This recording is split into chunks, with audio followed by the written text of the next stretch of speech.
going huge now and all this other shit, so we can get together. Fucking gets me that people keep continuing to post their kind of posts like that on fucking Instagram when they know you hate them. Fuck them. Go to the proper platform and blow them up instead of fucking the assholes who hate you.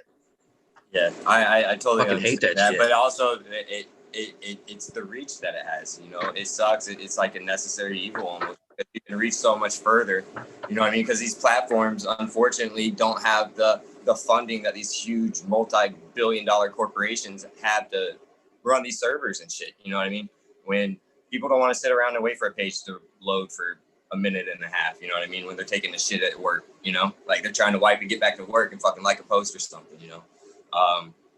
that's just how it is, so we just got to get some big bucks and get the right platforms together, right? That's the way it's got to go, and that's just going to happen with awareness and doing it through the proper channels. So it sounds like DP's had pink eye once or twice.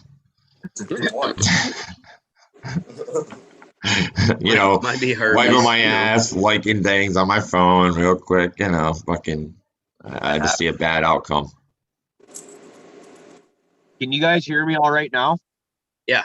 What? Yeah, no, we got you. We got you, man. Okay. Yeah, I just had to shut my Bluetooth off there. And yeah, Prophet, that was a kiss my ass. Trying to figure out how to get the stream going and figure out sound problems at the same time is not something I can do. I got to do Dude, one. I know women. All right. I love it. So yeah, apparently my car likes the Bluetooth sound when I start streaming fucking sucks as opposed to when I'm just sitting here bullshitting with you not streaming. Very strange, very strange. But anyways, everyone, Sunday morning, time for a wake and bake. God knows I sure as hell need it. Special guest, we got the Argentine Kush Queen hanging out with us. Lead up on the screen. How you doing, Gordon? Oh my God, it's morning. It's morning. It's 9 a.m. It's morning. Stop reminding me. What you smoking on this morning? Cantaloupe bullshit in a jar. Nice. That's a classy strain. Here. We have to go to a dispensary here. We're lame, and you have to pay $2.50 for a card. So you get what you buy, and you pray that it's good. That sounds like a pretty shit deal to me. I guess it's better than prison, Don't even get me started. Don't even get me started. Please don't even get me started. Okay. Please. So how do you really feel about it? Fuck the dispensary prices, man. It's $50 for 3 grams. Yeah, 3.5 gram jar is like $50-$60. Yeah, you That's just dispensary prices. About on the same price. That's dispensary prices. Yep. Yeah, it's terrible. I agree. You know what? These West Coast people ain't got the problems we got. So, I think it's all about, I don't have a problem either. We'll get there eventually, but you got to roll with it for the time being, I don't fuck with dispensaries. Thankful for what we have at the moment. So, do you got anybody out there that's growing anything worth a shit? Nah. That's a no. That is high praise right there. That is impressive. So tell us a little bit about yourself. Let's see. I believe most of us, we have met you over on the Cannabis app, and we've seen your posts there. But do you got anything else going on? Just trying to make a statement, I guess you could say. I've had to hide it my whole life that I've smoked. Like, it's always been that, oh my God, you smoke weed, you have tattoos, you're Mexican, you're God only knows what I'm called. But no, so I decided I wanted a weed plant tattoo. Really well. Yeah, like all those things that you just mentioned, we like all that stuff. So, welcome to the family. Yep. Like, it's weird because like I got bullied for this. I got bullied for the way I look. I got made fun of and everything else. And now it's like, oh, holy shit, you're adorable. Wait, what? What? No. But no, like my tattoos are for me. And I wanted to get a weed plant, and I love Galaxy because it just fits me. And then somebody saw pictures of it, and then here we are. This was accidental. This was not supposed to happen, but here we are. So at this point, take what I have and try to make a difference, make people see that weed is not a bad thing. It's not. It's just a plant. You can go get a beer. You can go buy a pack of cigarettes. Do I say anything about it? Nope. You go do your thing. I do my thing. I leave you alone. You leave me alone. Simple. We live together. That's all. Only it was that easy, right? You know what? I'm not gonna stop trying. Not gonna stop trying. Yeah, I think that's the I'm point, not man. allowed Don't on. stop. I'm not allowed on TikTok. My body is banned off TikTok. Facebook. Let's just not. Facebook. I cannot even. Nope. Can't be on Facebook either. And so I think Cannabis was the only place I had left to go, and I found that on accident. And hi, nice to meet you. This is how I got here. No, that's great. I mean, I like the fact that you're, you know, like you said, putting it out there and you won't stop just because.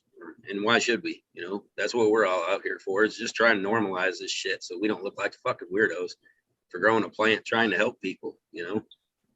I mean, we're not. It's you can go to buy a fucking pack of cigarettes and that's just fine. And that shit will kill you. That shit will literally kill you. I'm gonna be alive for a long, long time. See, that's the one thing about the cigarettes that drives me nuts is because I was a smoker for almost 20 years. And it's like there's literally no gain to smoking cigarettes. They taste like shit. They make you smell like shit and they kill you. There's like, you know, like there's literally nothing good. Whereas cannabis, on the other hand, it is medicine to thousands or millions of people across the world. And you know, the good points are we're just getting into the good points with cannabis research in this day and age, right? Because it was so hidden for so very long. But like you said, fucking cigarettes are okay, but that's fuck. To me, it's just fuck. Yep. I mean, of course, you're gonna have people that abuse it. There's always gonna be everybody that abuses everything. That's how it works. But not everybody's out to rob you because they smoked a blunt, man. Somebody called the cops on me at a park because I was walking my dog smoking a blunt. And I'm like, really? Really? Okay. Yeah. It was I just us. It was just us. It was literally them and me and my dog. And they saw me, she saw me, and as soon as she saw me, I'm like, fuck, I knew it, because the way she looked at me, and I thought, oh shit, 10 minutes, cops. Well, what is it now that I think New York set up their laws to where if you can smoke a cigarette there, you can smoke weed there, and I think like everywhere should be that way. Like that's that here in Illinois with the public consumption places like cigar shops and yeah, but no, if my understanding was corrected, and I might be wrong if there's anybody in chat that's from there, but it was literally anywhere. If you can smoke a cigarette, you were allowed to smoke cannabis. So, oh no, I was just talking about here in Illinois. Yeah, but I mean that's the kind of thing we're all striving for, right? I mean, you know, everybody can get out there and smoke a cigarette. They can do whatever outside anywhere, stank it up, you know, and whatever else it causes. You know, why can't we just have ours too? Absolutely, man. And like people can bitch and whine about the smell of cannabis because they don't like the smell, which whatever, I get it. Like I enjoy it personally, but I get it. Different smells are off-putting to different people. But you know what? Cigarettes, fucking the smell of those literally make me feel ill. Like I work with smokers, and so unfortunately I got to often sit in a truck with guys while they're fucking chain smoking cigarettes on the way to and from site, and it fucking pisses me off every time they light one up. But it's just one of those things that you got to deal with from time to time. Just like there might be the occasional joint that gets lit up around the guy that doesn't smoke the shit, right? It's just one of those things. But yeah, so it's like you got a non-cannabis smoker bitching about the smell, but once again, it's getting into the whole cigarette smell is fine. Like, no, man, that's what. No, there's nothing worse than going up to someone that's like a chain smoker that hasn't washed their fucking jacket in months, and it just smells like an ashtray. You're like, fuck, man, it could be like your brother, like your biological brother that you haven't seen in freaking years, and you go and give him a hug, and it's just like, Jesus fucking Christ, man, like. Ugh. Yeah, for me, yeah, I was the same way, man. I didn't realize it. Like for years, I was a 2-pack a day smoker and then some. And you know, once I started realizing what my shit smelled like after I quit, I was like, God damn, man, I must have fucking reeked everywhere I went. Yeah. Everywhere. Or fucking like kissing girls that after you quit smoking, ones that do still smoke, it's just like making out with an ashtray. Like, holy fuck. So, Brother, I haven't kissed a girl, and I couldn't tell you how long. Not any different one. So do people that don't smoke weed, do they think that about like weed smokers? Are they like super offended? I don't think it's nearly as bad as cigarettes because, like, let's be honest, there's a lot of smoke that smells pretty good, but there is some pretty foul smelling smoke. No, I don't know, man. I was a good.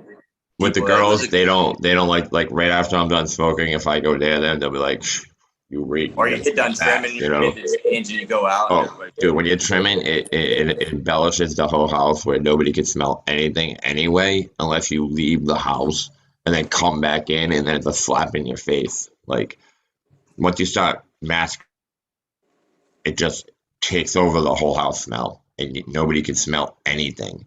And then all of a sudden, like somebody will come in and be like, "Holy shit, dude, this house is reeking," and I'm like, "Really? I don't smell shit." I'm wondering if this even got a smell, and you know, people like walk in, they're like, "Oh shit, it smells good." I'm like, "Really? I think it smells like cat shit and fucking coffee." But right. We had one friend come in. They're like, "I think you got a gas leak." I was like, "It's not a gas leak." No, it's gas, but it's not a gas. Yeah, yeah, it's not a leak though. That's that straight fuel, boy. we call it fuel. Yeah. That's that butane. Everybody's out of gas, but over So, here. do you get to grow it all, Miss Lolita? Hell no, my fucking neighbor called the fucking landlord on me for smoking in here. Oh, I grew up like that. I grew up in Georgia where it's just prohibition land. I went to jail for a roach with no weed in it before I got kicked out of college for smoking in the dorm room. You know what I mean? Like, I've been at the tail end of cannabis retribution from police for damn near my whole life. And so it's super refreshing to be able to be in a state where I don't have to deal with that, because it's so much pressure on you. I mean, you should be able to go walk your dog in peace, right? You shouldn't have to worry about taking your medicine. You know what I mean? Everybody, even if you're just saying, technically getting high by smoking a joint, you know what I mean? We're disassociating from something that's bothering us, right? Because that's why people don't smoke weed, because they don't technically need it or whatever, right? So it's just, it's bothersome that stuff's still going on, in today's age. So, My landlord is a cop. My landlord is a freaking cop. When I saw that text come across my phone, I thought, oh my God. I wasn't trying to hide it. I was never trying to hide it. I don't know where that came from. I was like, hello, look at me. Wasn't trying to hide it. Yeah, I think that, I don't understand what people think when they don't get it. It's like, it's unfortunate, I had my parole officer, he thinks that way, you know what I mean? He sees marijuana as a fucking form of heroin in a spoon almost, you know what I mean? Like, that's his correlation to it, and that's because of the fucking propaganda that went on for fucking decades and decades and decades over somebody's not liking something.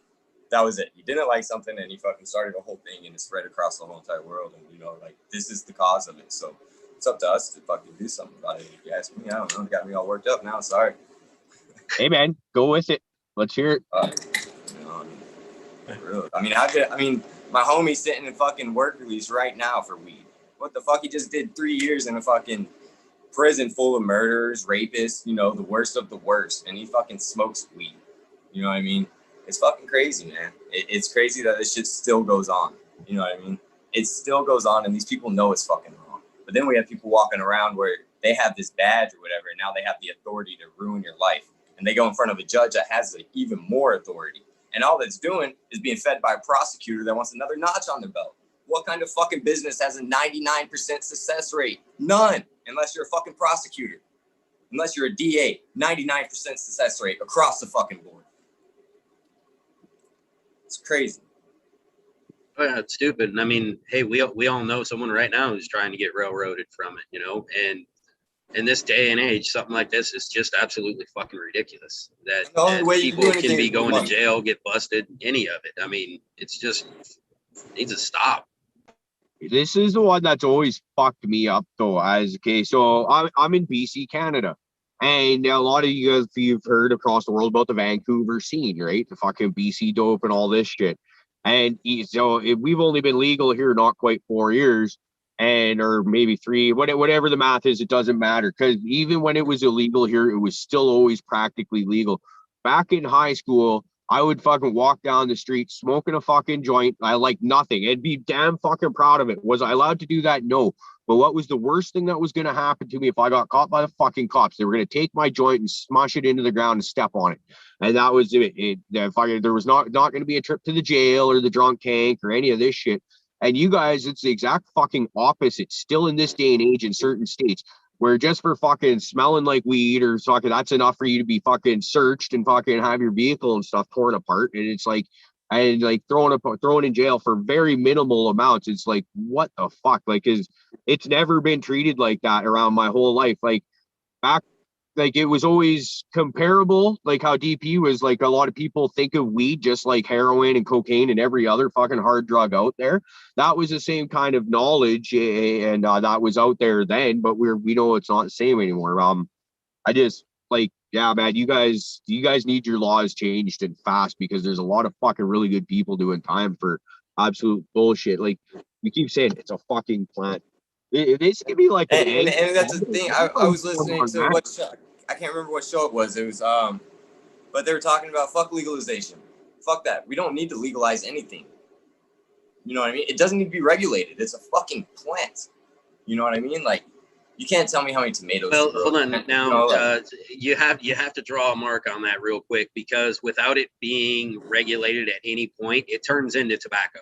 Okay, it's the same thing. They'll start spraying chemicals on it. They'll tell you what you can and can't do with it. They'll start doing all the bullshit with it if it is just legalized. If they did, so tobacco was just, it's just a thing. You can just grow it and do it and sell it. That's fine. Now they got to regulate it because they say it's a drug, but they don't regulate all the shit they spray on it. But then that's fine when they roll that motherfucker up. Yeah, that's totally fine. If you honestly, want to that's when, but that's when legalization, that's when, us coming down into it has been a good thing, because we do test it. We do make sure we're getting non-toxic fucking product that's not sprayed with chemicals and bullshit. So there does need to be a little bit of that in there. Because if there is anybody who is going to be selling it, shipping it, and trying to make a fucking assload of money off of it, then they're going to corrupt it. Exactly.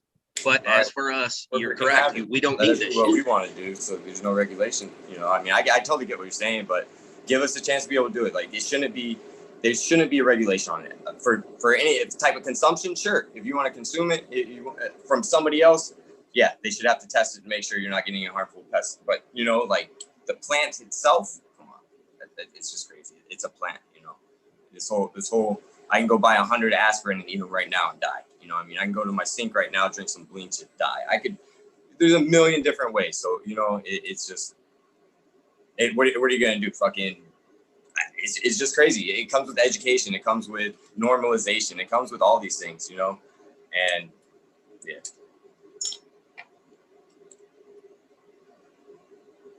I'm done ranting. I'm sorry. I'm gonna take a.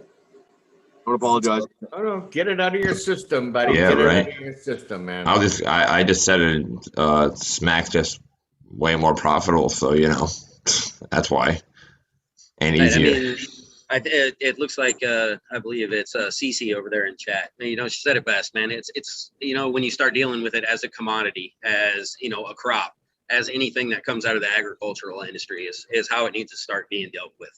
And then that's going to be the biggest problem with everybody is then, a bunch of drug dealers are going to try to deal with, big ag, and, good luck with that. So, once everything.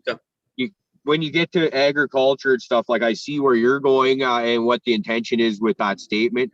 When you look at companies like Bayer and Monsanto and shit like that, and that's where agriculture scares the shit out of me in terms of fucking cannabis. You're absolutely right. That's because we're going to see a lot of it's how we hear like Monsanto will have their crops fucking blow across the road and pollinate another guy's crops, and all of a sudden this guy's getting fucking sued for growing their shit and stuff like that. Okay, now that's just corn. Now corn is a very valuable cash crop across our continent and the world. I'm willing to bet cannabis is worth more. And so you see where I'm going with this. It's what yeah, it's You're not that's wrong though.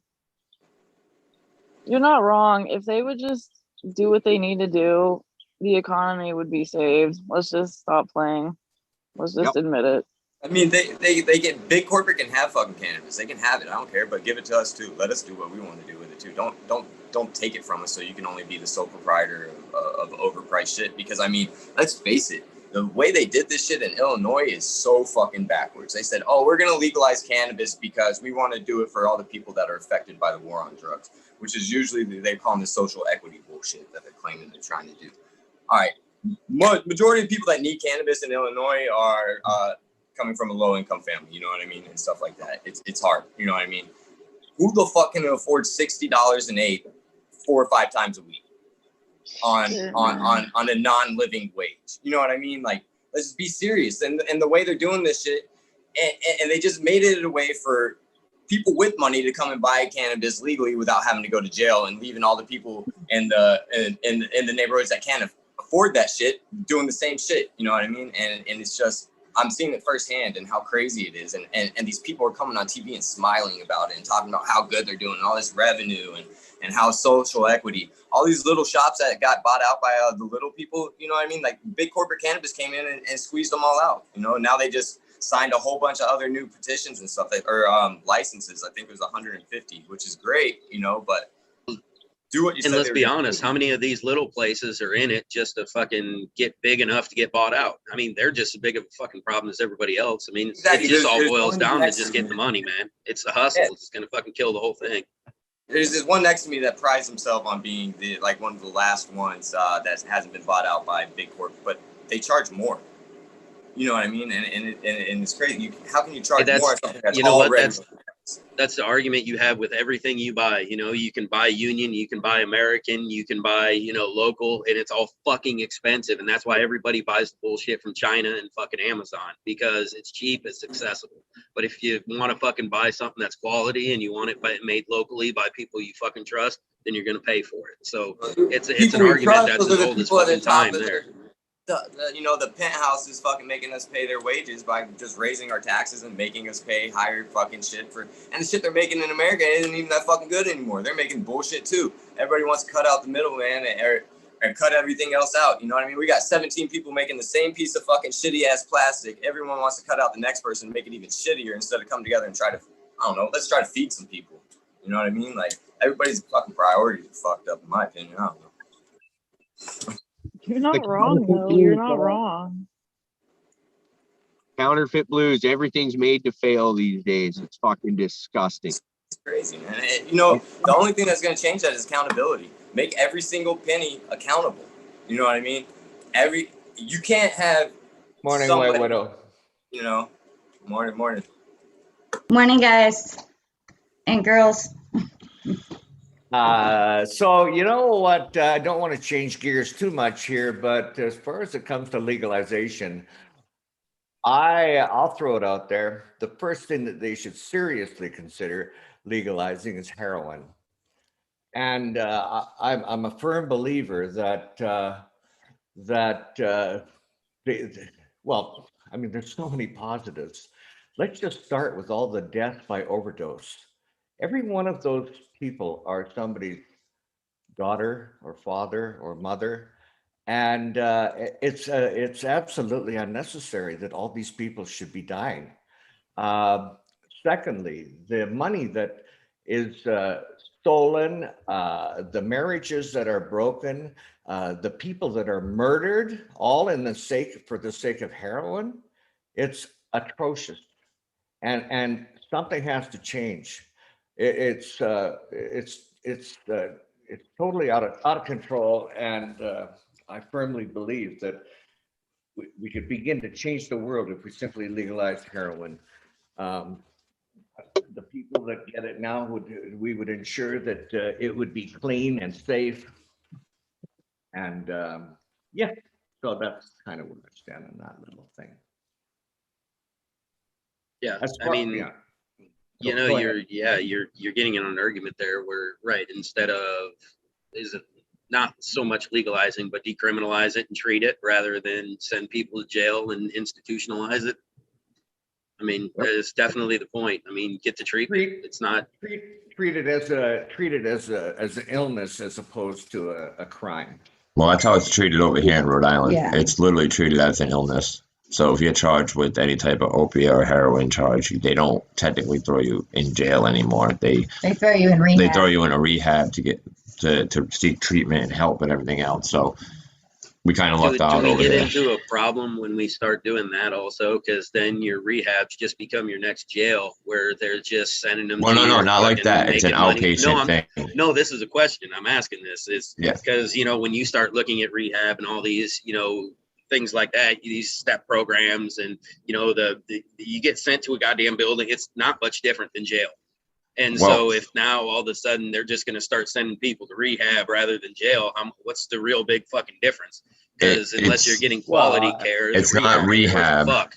It's outpatient, and you get put on a methadone program or Suboxone, and it helps you. All right, so here's the way it works. All right, the thing is, an illegal drug and put them on the legal one. That's crazy. They don't want to let you off of that one. That's the big one, and they make money off of that one. But the thing is, it does help to start off with. It breaks you of the psychological cycle that you have of the chase. All right, you got to chase heroin like 3 times a day to stay fucking healthy. It stops you from that cycle, and once you can break that cycle of having this constant, like, I need to do something, I'm supposed to, I gotta score something in a few hours. Once you break that thought, you can then start working your way off of the methadone. They don't want to let you off of it. They gradually do it. So I basically had to piss them off to force them. They know you're going to end up right back on because they never treat the core issue of the addiction. You know what I mean? Like, the drugs aren't the issue. Let's face it. You know what I mean? We're just disassociated from fucking something that's going on. You know what I mean? And then you get addicted to the drug. You know what I mean? So you gotta find what's going on with that disassociation. You know what I mean?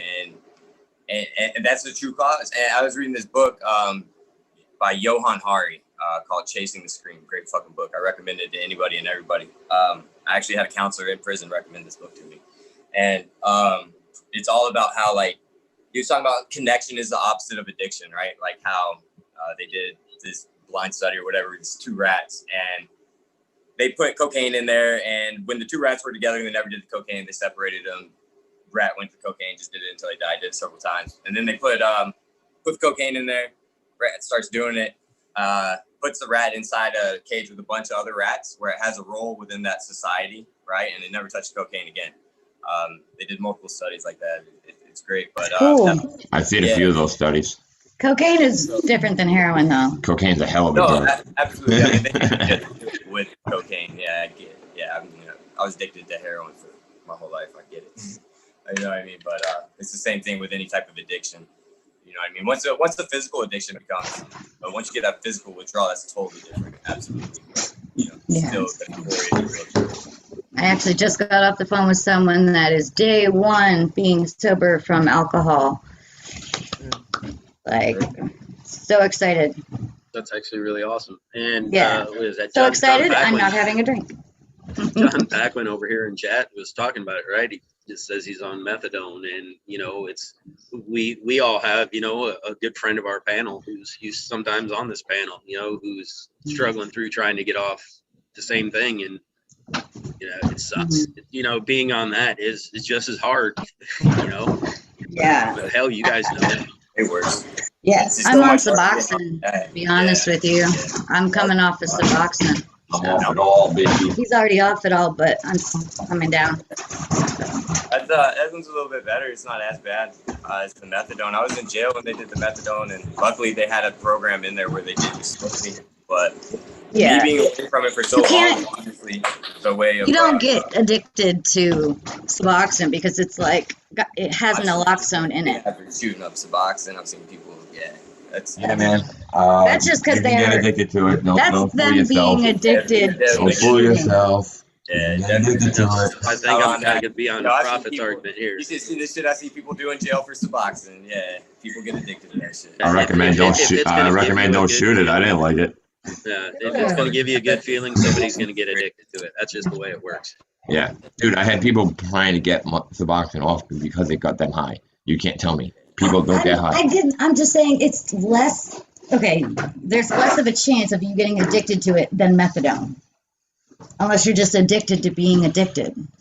If I pull away your Suboxone right now, you'll fall apart. Not well, 48 hours. Yeah, maybe. exactly. It's just as addictive as fucking heroin. But don't blur I it. didn't say heroin. I said methadone. And methadone, the same thing. We're talking about 3 years, the same thing. Sorry, yes, we are. Just like Vicodin and any opiate. And Percocet and Lortab. We're talking about the same compound. I think they like watching this every day. No, we're having a discussion. We're talking about the same compound. This is just a discussion as long as you win. But we'll back off. Sorry. About that time. About that dab time, man. I was actually thinking that, can we dedicate this one to Sticky Bob? Yeah. We haven't seen Sticky Bob in a while. That man's busy as hell. So anybody that's got a dab or a bong rip ready to go, I've got my joint going. Actually, I'm dab free this weekend, guys. I purposely left them at home thinking I can go 24 hours without a dab. And I'm just like, motherfucker, I should have brought my dabs with me, because then I can do them in the bathroom. I don't have to come all the way out to the car to smoke.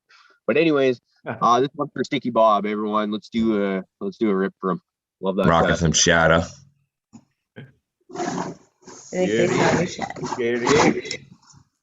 Yeah. And we have a special guest in the house, Lolita. I'm looking forward to getting to know more about you. You said it was 1 a.m. where you are. Was that correct? What part of the planet is that? No, I missed it. Yeah. I'm in Pittsburgh. It's 9:30. Oh, it just felt like 1 a.m. I was, you know what? I stayed up till 3. I work night shifts, so I stayed up till 3, but I'm up now, so I'm good. Right on, right on. And so you don't grow. Well, I'm sorry to hear about that, but maybe one day. Yeah, absolutely. But tell me, do you have some favorite strains, some of your go-to strains? Do you prefer sativa or indica? Have you dabbled with CBD, that kind of thing? I think my favorite's definitely Rocket Fuel. If I had to pick like a flavor that I like. CBD, not so much. I just like flower. I'm always gonna be carrying this around. Yeah. Bong girl. Cool. I have a bunch of dab bullshit. Like I have the terp timer and all that, but I don't know. I'm just always gonna go back to. Yeah. Yeah. Well, So not even too like long even ago, edibles. not too long ago, like let's see, the weed wizard over there on cannabis, he was posting some, like cannabis event that was happening out near you guys there. Do you check any of that stuff out? Do you go there and kind of, hit up those things when you can? Are you a presence in when these things happen? We don't have that kind of stuff here. When you go to the dispensary, you buy your stuff, they put it in a paper bag, they staple it shut. You put it in the trunk of your car, because if you get pulled over with it, you know what? I don't want to find out. I don't even want to find out. Yeah, you don't open it, you don't anything in it. You take it straight home. And if you Google the laws in Pennsylvania about how you're supposed to smoke it, I think technically you're not allowed to smoke it in a blunt because that's illegal. Pretty sure you're only allowed to dry vape it based on their And do you have both the medical and recreational cannabis in Pittsburgh, Pennsylvania? The only way to get it is you pay the $250 for the card every year. Yeah, inside it. That's for medical. Yeah. Yeah, you have to have a medical reason. Yeah, I have a seizure disorder, which makes it easy for me to get mine. But people look at me and they're like, "Wait, you have seizures?" Yeah, I do. Shocker.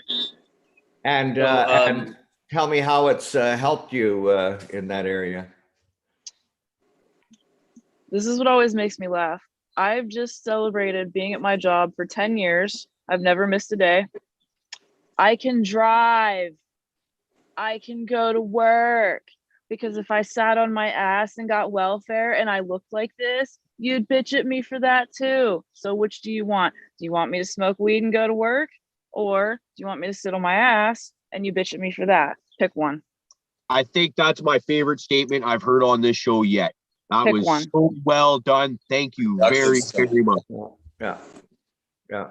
Absolutely. Absolutely. So you say you have a seizure disorder. Do you try in different forms? Are you just like, so are you taking like an RSO? Do you do edibles at all? Do you find, so you say you're not a CBD kind of girl.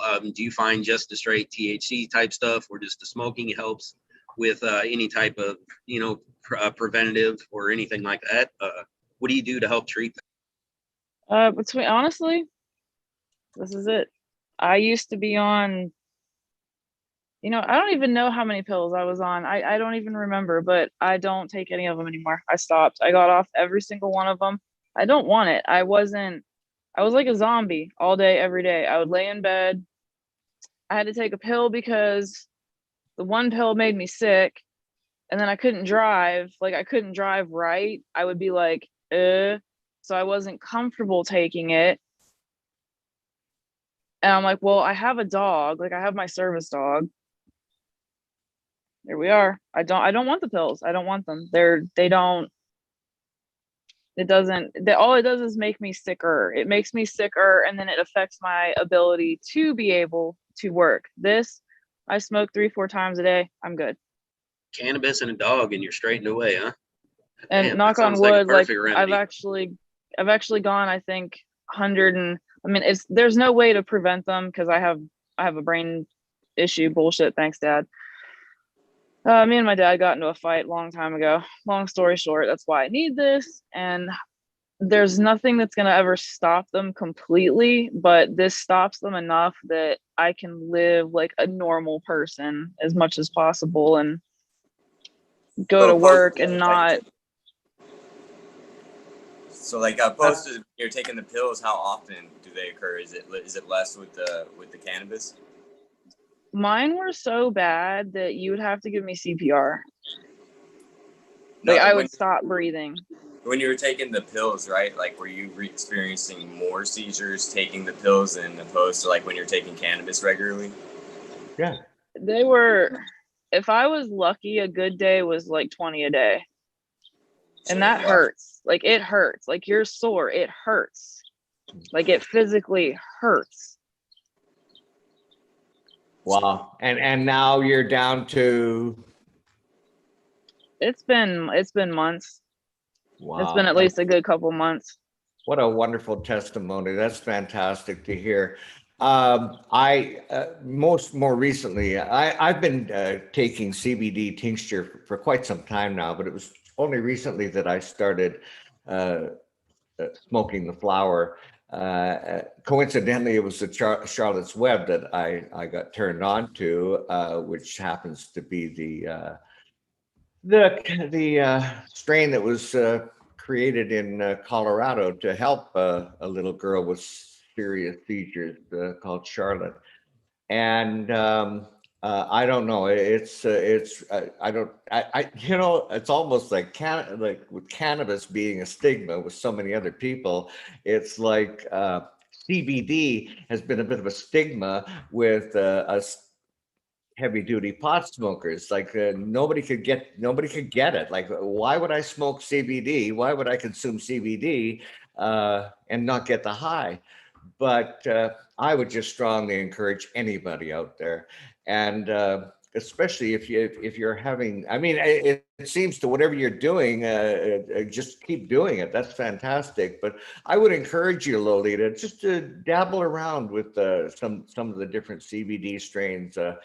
There's so much available out there, and many of them, of course, they do contain THC, 1-to-1 ratios, that kind of thing, and just play around a bit, and who knows? I'm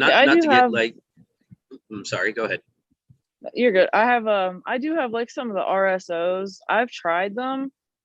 They're definitely good for making me sleep.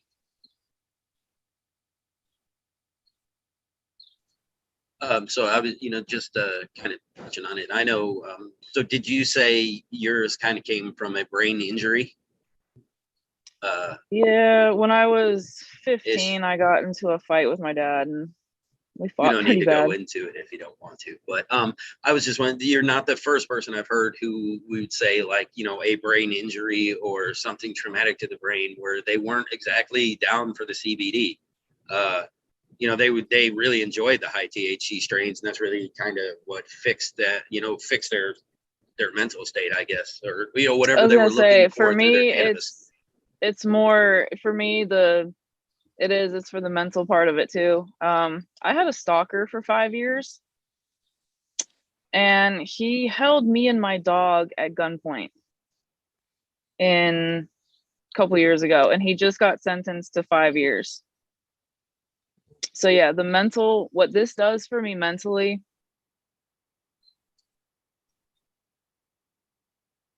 can't put it into words. Right on. And well, you're with a group that we support you 100%. So don't ever feel alone. That's for sure. Hey, Caribou, we're on speaker view. You're on mute. Yep. Yeah, I knew that.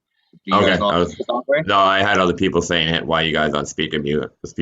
And I'm like, I don't know. I'm not in control. I don't know. It seems like every episode I get people saying, "Hey, we'd like to see people when they talk," and then you get people saying, "Hey, we'd like to see the panel view." So I just try and mix it up and do a little bit of both. I got you. I think everybody enjoys checking out everybody's individual windows, though, All right, seeing what they're doing. But do whatever you want, your show. I was just curious if you're doing that because I knew you were working off your phone. You got less info going on your phone than your computer. Whatever I do, it's just there's not a week that goes by that I don't get criticism one way or the other. So All right, then give them that. for forgetting all about the speaker view and just leaving it on panel. So I'm trying to, it's the whole we can't make everybody happy, but we're gonna try anyways situation. Okay. So if I could suggest, like No. I've removed that. Fuck yeah, no. I've removed the images from my my YouTube, so I'm only looking at Zoom, and I don't. It's not on speaker view on my Zoom. But if I could suggest to anybody in YouTube, I think all you have to do is just go up to the right-hand corner. I don't know where it is, and you can choose. Do I want to watch somebody on speaker, or do I want to watch every window in the panel? So it's not up to you, Caribou, to satisfy. That's only in a Zoom thing. I think that's only in a Zoom and not on YouTube. Okay, well, whatever you're talking about, I'm getting all screens on my Oh Zoom. shit! Wait, did Caribou change it over? Yeah, because because people mentioned You didn't do anything. Yeah, but Hey guys, you know what's really awesome? Like we have this like big neighborhood like burn, we like all take our shit there, and so they've been burning all weekend, and now my cat smells like a campfire. That is pretty cool. Yeah. So my mother was a hairdresser, and I've been a smoker on and off again. Well, no, I guess God, it's probably been 30 years since I quit now. But prior to that, and so I would always drop by for a visit with my mom, and she'd cut my hair, and we'd catch up, and it was always cool. So one day I went and in the middle of the haircut, and I said, yeah, I quit. I started smoking again, and she said, I know. I said, how do you know? And she said, well, I can smell you. I mean, come on, man. I had a better thought than that, but That happens, Rick. We understand. I've got better stories. So you do find that the high THC strains seem to be what really help you out the best, with what you're looking for through your medicine. Then I'm mentally happy. I'm not on Xanax anymore. I got accidentally addicted to Xanax. They started giving it to me for anxiety, for being stalked, and I ended up getting addicted to it and getting off of it. No, never again. That was terrible. That was just terrible. Yeah, I would rather be stoned and happy than addicted to. That was horrible. That's all I can even say is I've never gone through like any kind of addiction as far as like hard drugs or anything. And just being addicted to Xanax, I am so sorry for anybody that goes through anything worse, because that was terrible. And that was just Xanax. That was a fun drug to get That off. was I've been horrible. there. Yeah, Xanax sucks. I didn't think it was that bad compared to like heroin, to be honest with you. So Xanax wasn't too bad. It's just No not shit. as long. Heroin's just Heroin's longer, stretched out more, you know. But you know, I mean, after a couple of days, I'm over the benzo. I found I get over the benzo issue easier. But that was just me personally. like once you get past that, then it takes a good year for your brain to start re-regulating itself from all the, you know what I mean. You're constantly messing with with the mental chemicalizations and stuff like that of the brain when you're getting high like that constantly. You know, dopamine, serotonin like that are just flooding it all the time, and that's your only source of it. So your brain's fucked for a while. You know what I mean? Like you go through huge mood swings, and this might be 4 or 5 months later. It might be a year later. You know what I mean? And people don't think of that stuff with addiction. You know what I mean? It goes far beyond the physical drug itself. You know, in most cases, and those are things that cannabis was always there, no matter what. You know what I mean? It doesn't matter if I had to sneak it at rehab or whatever, cannabis was there. You know what I mean? To help alleviate that. I didn't want to take what they were giving me because it didn't work, or if it did, it made me feel fucking just weird, made me do stupid shit. You know what I mean? And that was just it. Cannabis was always there. That was always the constant, and yeah. So, cheers. By the way, I did there. It just came back to me what I. Hey, quick disclaimer though on that. Thank you. Who said? I don't know who said that, but that's exactly what I wanted to bring up. Is Hype it. I have my Thank you, Hype. I have my personal feelings of how CBD affects me, and I am not a doctor, and I'm not giving out medical information. So let's get that off the table. By the way, if you were under legal age in your state or country or territory, now is the time for you to please get the fuck out of here. Okay, come back when you're of legal age. And everything we do on this show is for entertainment purposes only. While I'm on a roll, hey, everybody, please take the moment to hit that like button and subscribe. And make sure you're in live chat as opposed to top chat. And there, got that off my chest. Love you, Uncle Rick. I also wanted to throw in on the coming off of benzos. If you are heavily addicted, wean off. I have watched people go into the grand mal seizures that are part of coming off of benzos. That's generally your anti-anxiety. We already talked about Xanax, and there's a couple others that are in that group, but they can cause grand mal seizures if you just come right off of them if you're already on a high dose. Yeah, it's funny because like all these alleviations we're looking for with these substances are what's banned. You know what I mean? And you can find them some way somehow in plants. You know what I mean? That's where these basic compositions come from. You know what I mean? And to ban that plant is absurd. You know what I mean? To make the only way to get these type of alleviations is through pharmaceutical use, which has way more detrimental effects, you know. And I honestly just believe it comes down to propaganda and people not knowing the truth about how things really are. You know, it's a stigmatization of, you know, just the whole war on drugs. You know, drugs are bad, okay? Okay, you know, like that's the thing, and yeah, so I'm happy with the way things are moving. I just don't want to see it move in a way where it's going to be worse.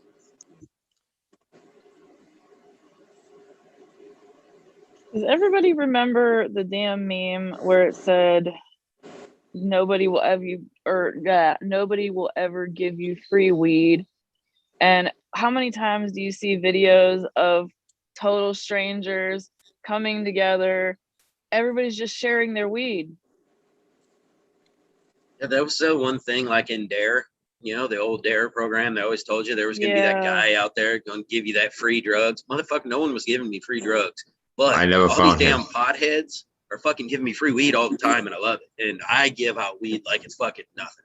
I mean, There are times that I've pretty met much drug if you see dealers. me, I give you weed. I first when I first started meeting new drug dealers, I'd be like, "Don't I get the first one for free? Ain't that the whole like gimmick here, man? Come on, what the fuck?" That's right, man. That's why I tried to shop around, and then I think they all got like suspicious. They all Yeah. like, "Hey, man, you know what I do? Trying to get that free shit." Not even Yeah, that. I'm in a they- small state, so they all pin me pretty quick. You know what I'm saying? They're like, no, we already caught. This guy's already got his free sample, like out of 3 of us. You do I'll tell you. turn around with the pass out. You do. Oh, thanks. Yeah, man, I tell you, if I got paid for all the free weed I gave out, man, I'd be a lot better off. I'll tell you that. Yeah, financially, You're but very generous, Buffy. mentally, I feel better That's giving why I out the love weed. growing it. It's a mental satisfaction of helping somebody as opposed to the financial satisfaction that I actually It is, strive but for. It's It addictive. is, and I have that's why I addictive give it out to personality. everybody. But Yeah. if Speaking of which, if Bear started giving out Look what I aspirin to found. everybody for free just because, look at that. I fucking forgot I stashed a butt of it. Hey, I just What got is that that? back. That's The his Hawaiian is Hawaiian, back man. Yeah, the Hawaiian's back in the garden. I officially have it. It is Ooh, under my wow. control, so shit is gonna start happening with that. Beautiful. I'm excited how this one turns out for you, Flock, especially when you start selfing and everything. It's just really exciting. I was thinking, I also got some C99 in the stash. That could be an interesting one for you to try and pair up with that. We're talking about like fruity, citrusy type stuff. So Oh yeah. Well, and so I think I'm gonna hit it with like the Spider Girl. I'm gonna hit it with Charlotte's Web. I'm gonna hit it with some Slurricane. So I think as I start bringing some of this stuff out, the males I get, if I can get one that just looks like a half decent male that I can just try it, kind of see what I get, and then start actually pheno hunting for something good. Yep. After I see what I can kind of maybe deal with. So it might be fun to get some of this stuff in the works. yeah, well, that's exciting. I'm excited for see what you do there and see how this one turns out. I'm excited to see the Spider Girl. I'm gonna hijack this from you a little bit now.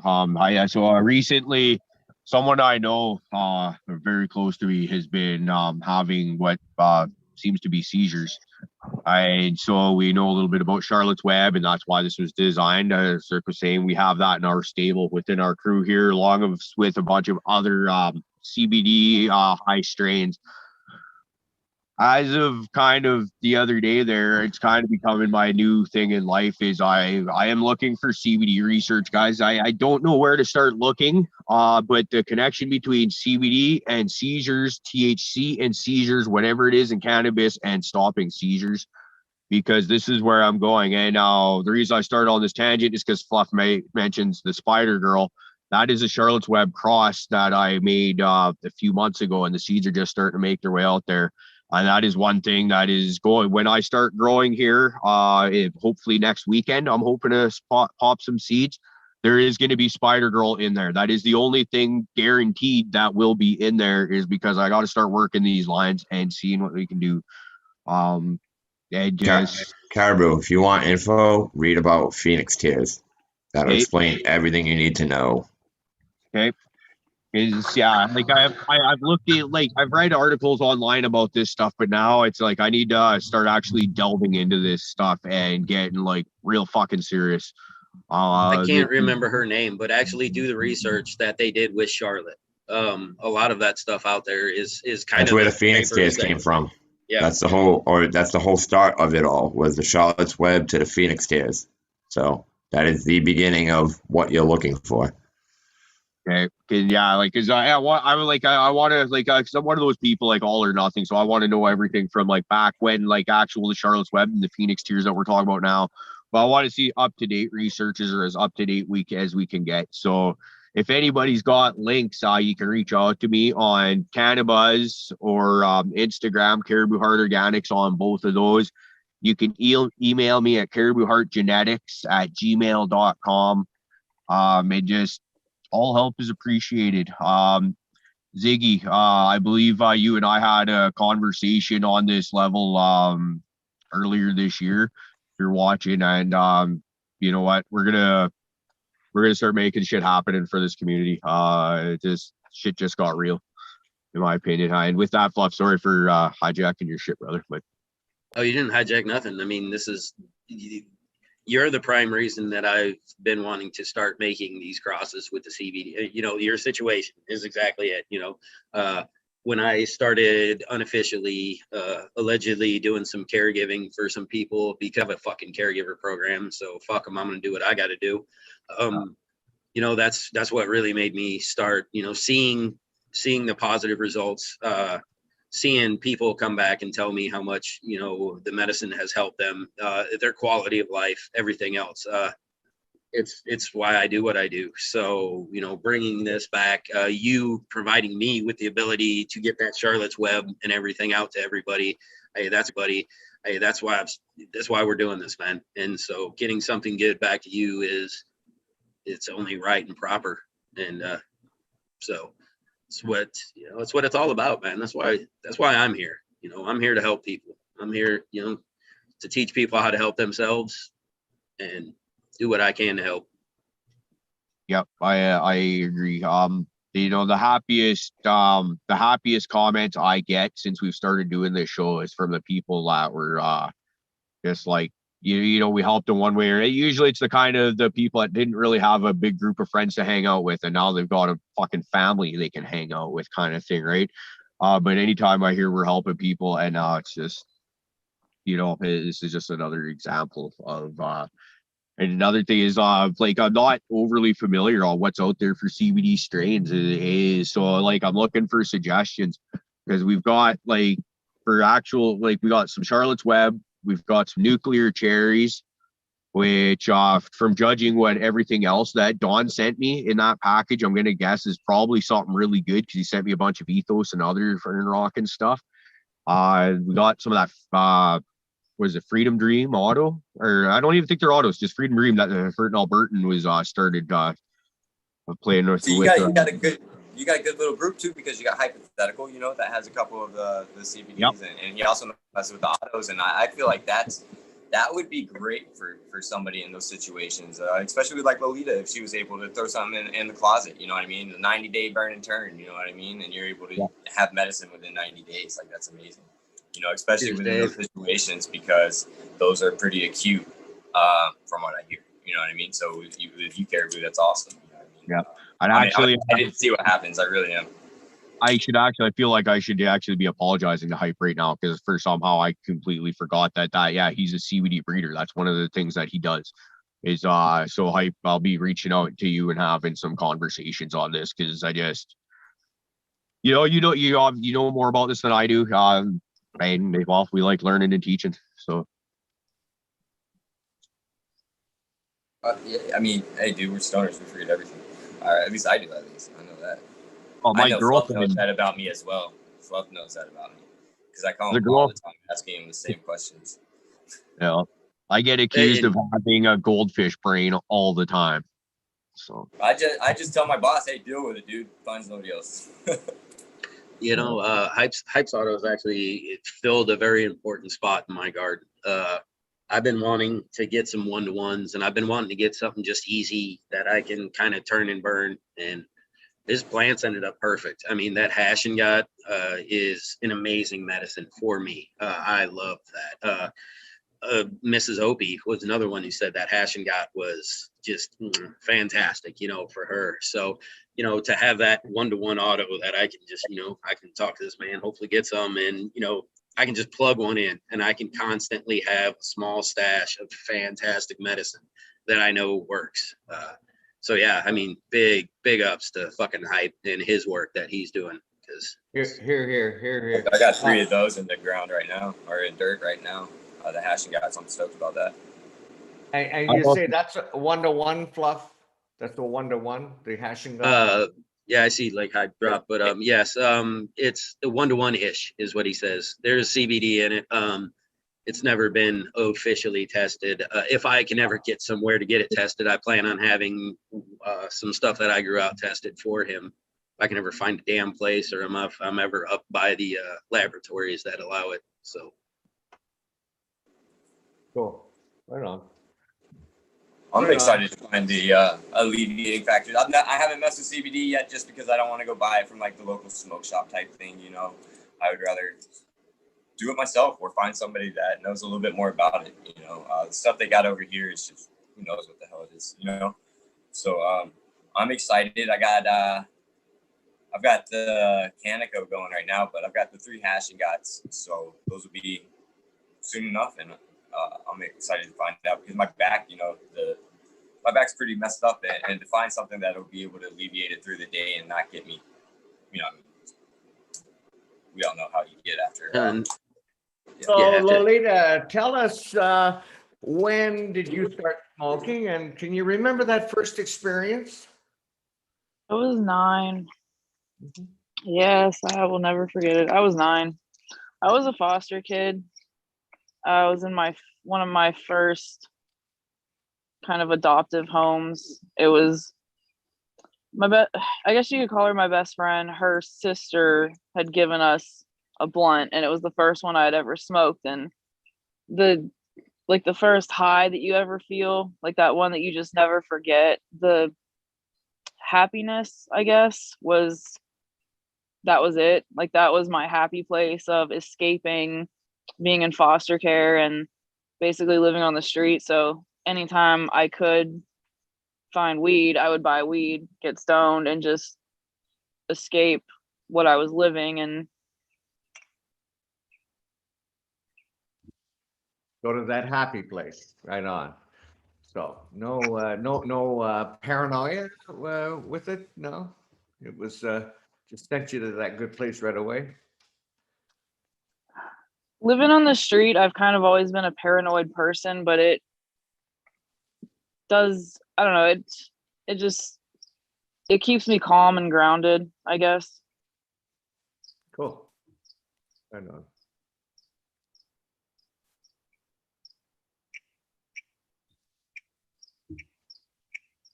So there's a good question. There's a good question in chat that I'd really like to find out about, because I'm on the fence on this shit. What do y'all think about this Delta 8 stuff? I am not sold. Like, it reminds me of Spice and K2. It reminds me of that kind of movement. You know what I mean? It does. You have to physically do something to alter it. You know what I mean? And people are doing it just because it's not federally regulated, but you're still gonna fail a drug test consuming it. So why not use but I guess it's because some people say it's not as panicky, it's not as anxiety producing and stuff like that. And that's because they go to these dispensaries and these people are telling them all these crazy ass things about these strains that'll give them the exact opposite effect, you know? So, yeah, I don't know, that's my take on it.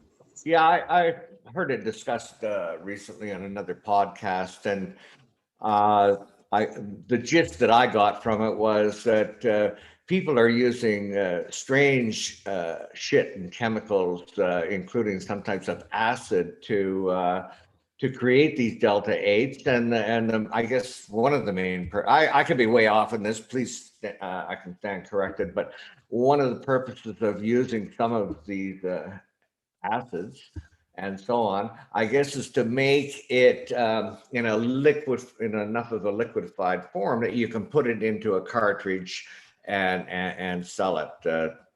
That's all that I know Caribou, you've mentioned that those cartridges, they have a pretty harsh there's quite a bit of harshness in your throat from them. And I've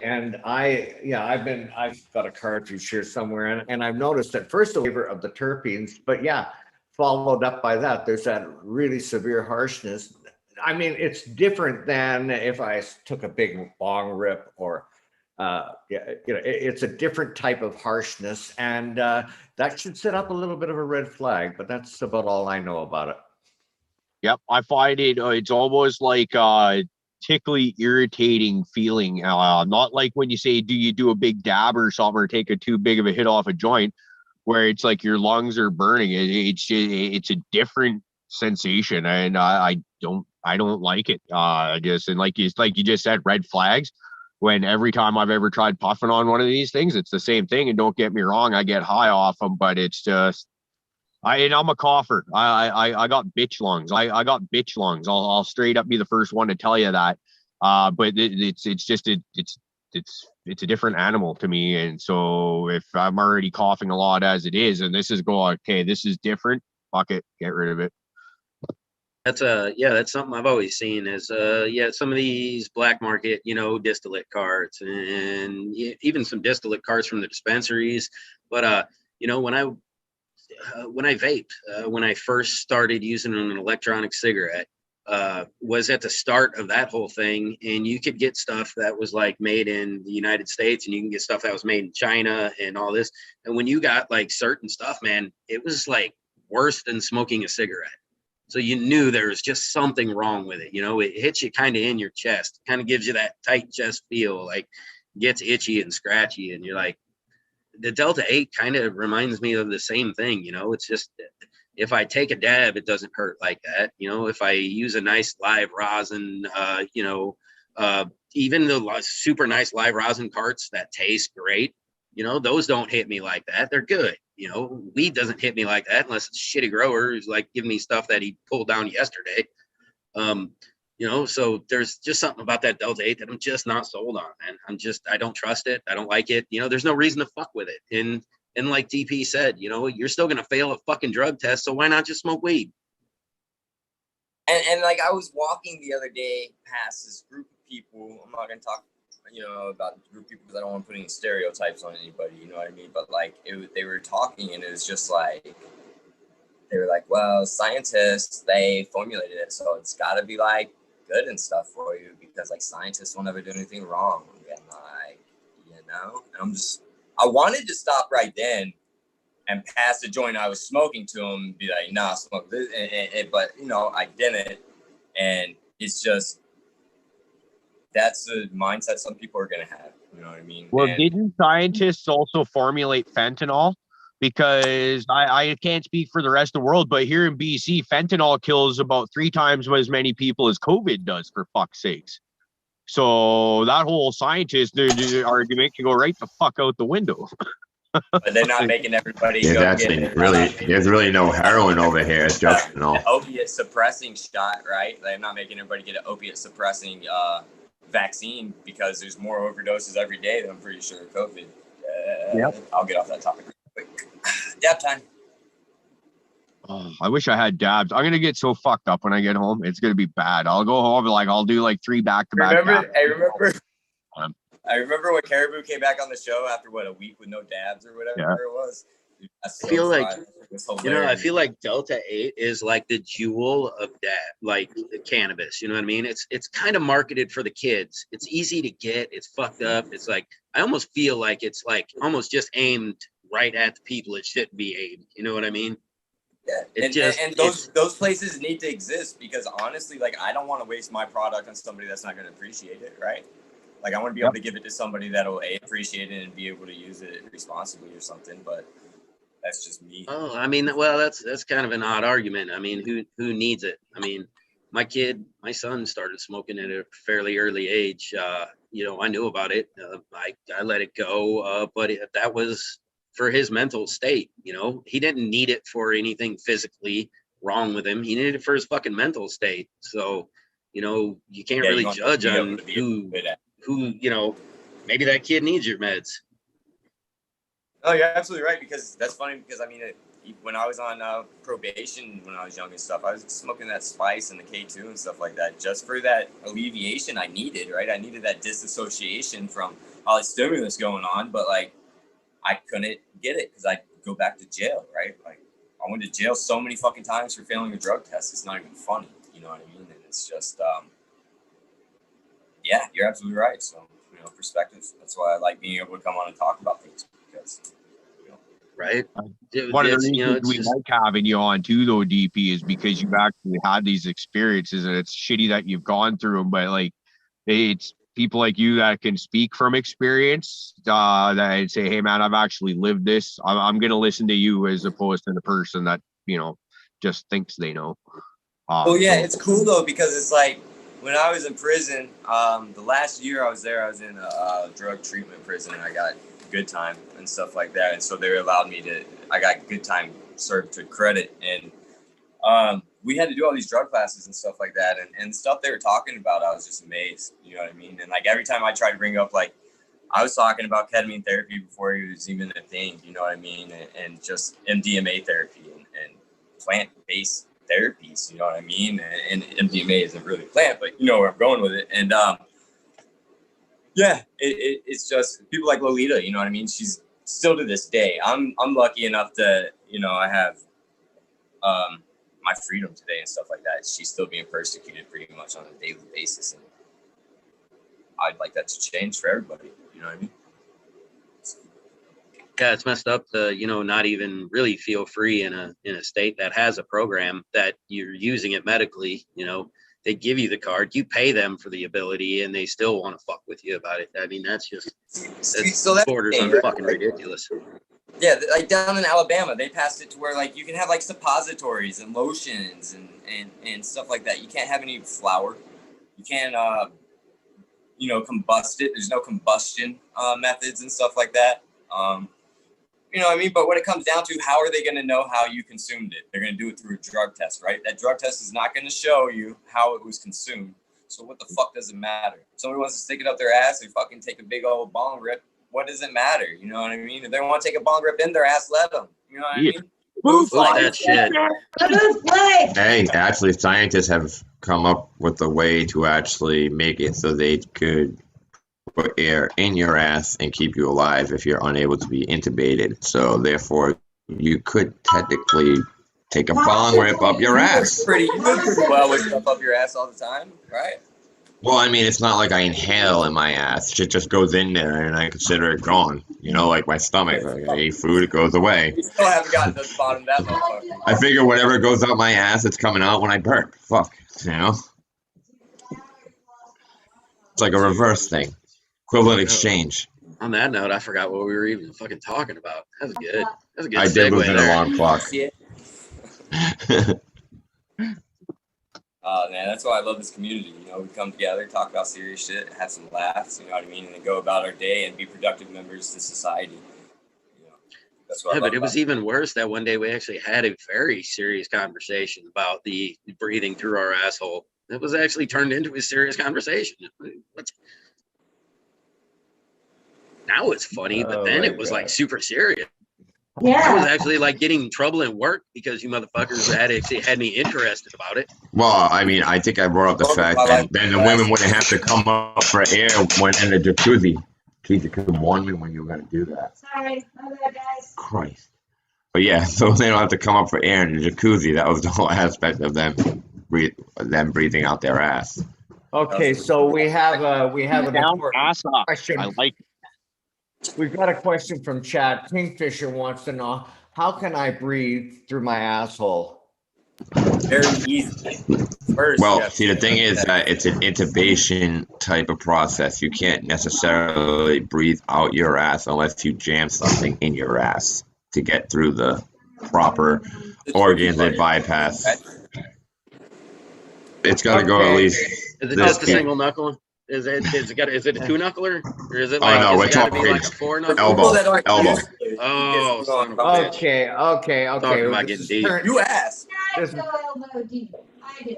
This is turned into a Friday night shit show. Okay, let's get. Hey, you started asking how to breathe out your ass. I'm explaining to you something up your ass to do it. I'm only trying to interact with chat. Good morning, chat. Good to see you all.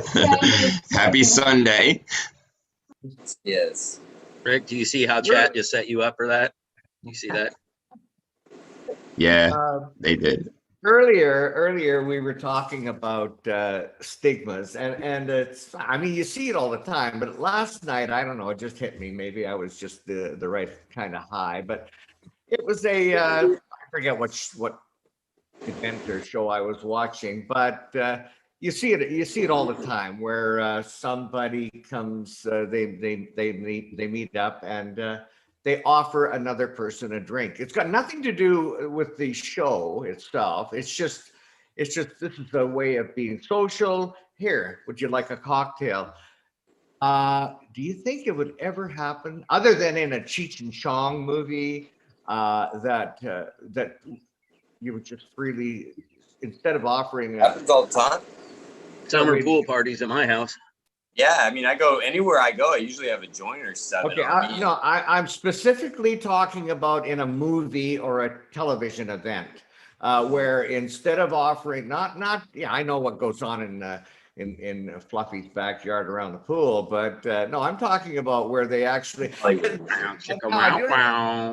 do have. I want in. I do have a pet peeve though. This is what I'm referring to. Like, for example, many times when I'm watching a movie, I can hear a dog barking in the background. Now, here's my deal. Every time my dogs hear a dog barking in the background, they go cuckoo. I mean, they just start barking like crazy, and it just drives me nuts. It had nothing to do with the show. Why is there a fucking dog barking in the background? And that's the comparison I'm making, where instead of saying, hey, how would you like a cocktail or a beer or a glass of wine? Let's just smoke a joint. And do you think we'll ever come to that? I think You just blew my mind. I think we set up a precedent with shit that people don't want to. Everybody's trying to change the stigma of it, but we all look like a bunch of dumb idiots to everybody else. I mean, so they tried to make shows all about stoners. You get like you're disjointed on Netflix, stuff like that. It's a great show. I loved it. It's funny as fuck because it's, if you are a good stoner, that show kind of hit home. But other people look at it and they're like, yeah, that's what all those idiots look like. Well, that's not true. Yeah, and so they stigmatize it as the Cheech and Chong style rather than an important thing. So until we can really get it moving, then I mean, no, you're just gonna see us being a bunch of fucking idiots. And that's Right, that's how they're painting. The shitty part is that But will actually they start throughout doing it? history, all the most intelligent people, one way or another, took a mind altering substance. We're talking Nikola Tesla, Albert Einstein, fucking, you pull anybody out, all the hell, Tesla, fucking the Elon Musk, freaking all these guys have admitted that they have done some type of mind altering drug, and they are fucking geniuses. Well, yeah, I mean, Not that's the thing. idiots. It's like that stigmatization. It's like since people know I smoke, right? Like I went into work one day and like my boss was trying to tell me where something was, and he did a horrible job explaining it. You know what I mean? And then he made a comment, "Oh, you fucking stoner." Oh no, hold on, buddy. You know what I mean? No, we're not gonna go there. Let's have a talk real quick. You know what I mean? Like, and so that's the thing. Like I said it before, we gotta hold people accountable. You know what I mean? When comments like those are made, that's a perfect teaching opportunity. We have the time to do it. And there's a time and place for everything for sure.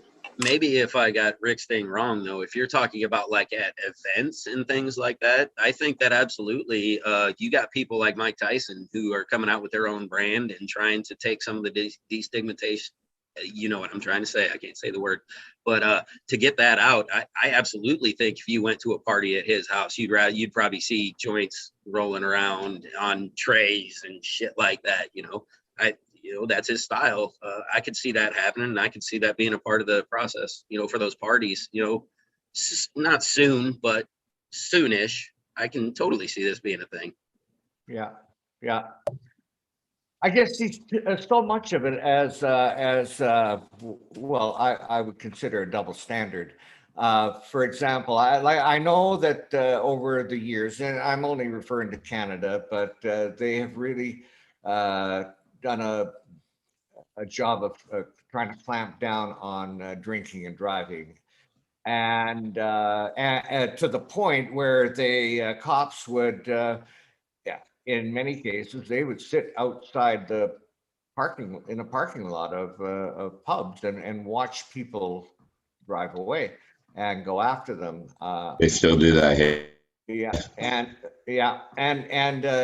Like I'm not really clear on public consumption of cannabis in Canada. I don't know what I'm not clear on what the law. Like for example, if I was to go to a park, I know that for cigarettes, tobacco products, you have to be within a certain distance of a door of a business premise. You have to be 20 meters away or what have you. The last I heard, Rick, here in BC, you were not allowed to consume cannabis in public. That being said, I was just down at the Riverfront Park in Kamloops yesterday, and I smoked a lot of weed in public because fuck that is my attitude towards it. I go away from kids. There's no kids anywhere near me, right? I don't throw my roaches on the ground or any of that shit. All that stuff comes with me. But to the best of my knowledge, as of this moment, we're still not allowed to actually consume it in public.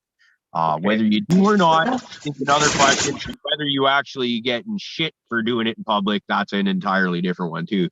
Because I suspect it'd be kind of just like before it got legalized, where the cops just ask you to kind of put it away and carry on with your day. Hey, Caribou, real quick, I gotta bounce out for like 30 minutes. Go meet my boy at the bus stop that just got out of jail. I'll be back. But Okay, buddy. if you guys are shut down and I come back, chat. Love you guys. You guys love you guys. But I'll be right back. All right, man. There is, brother. How deep are you gonna take it, Prophet?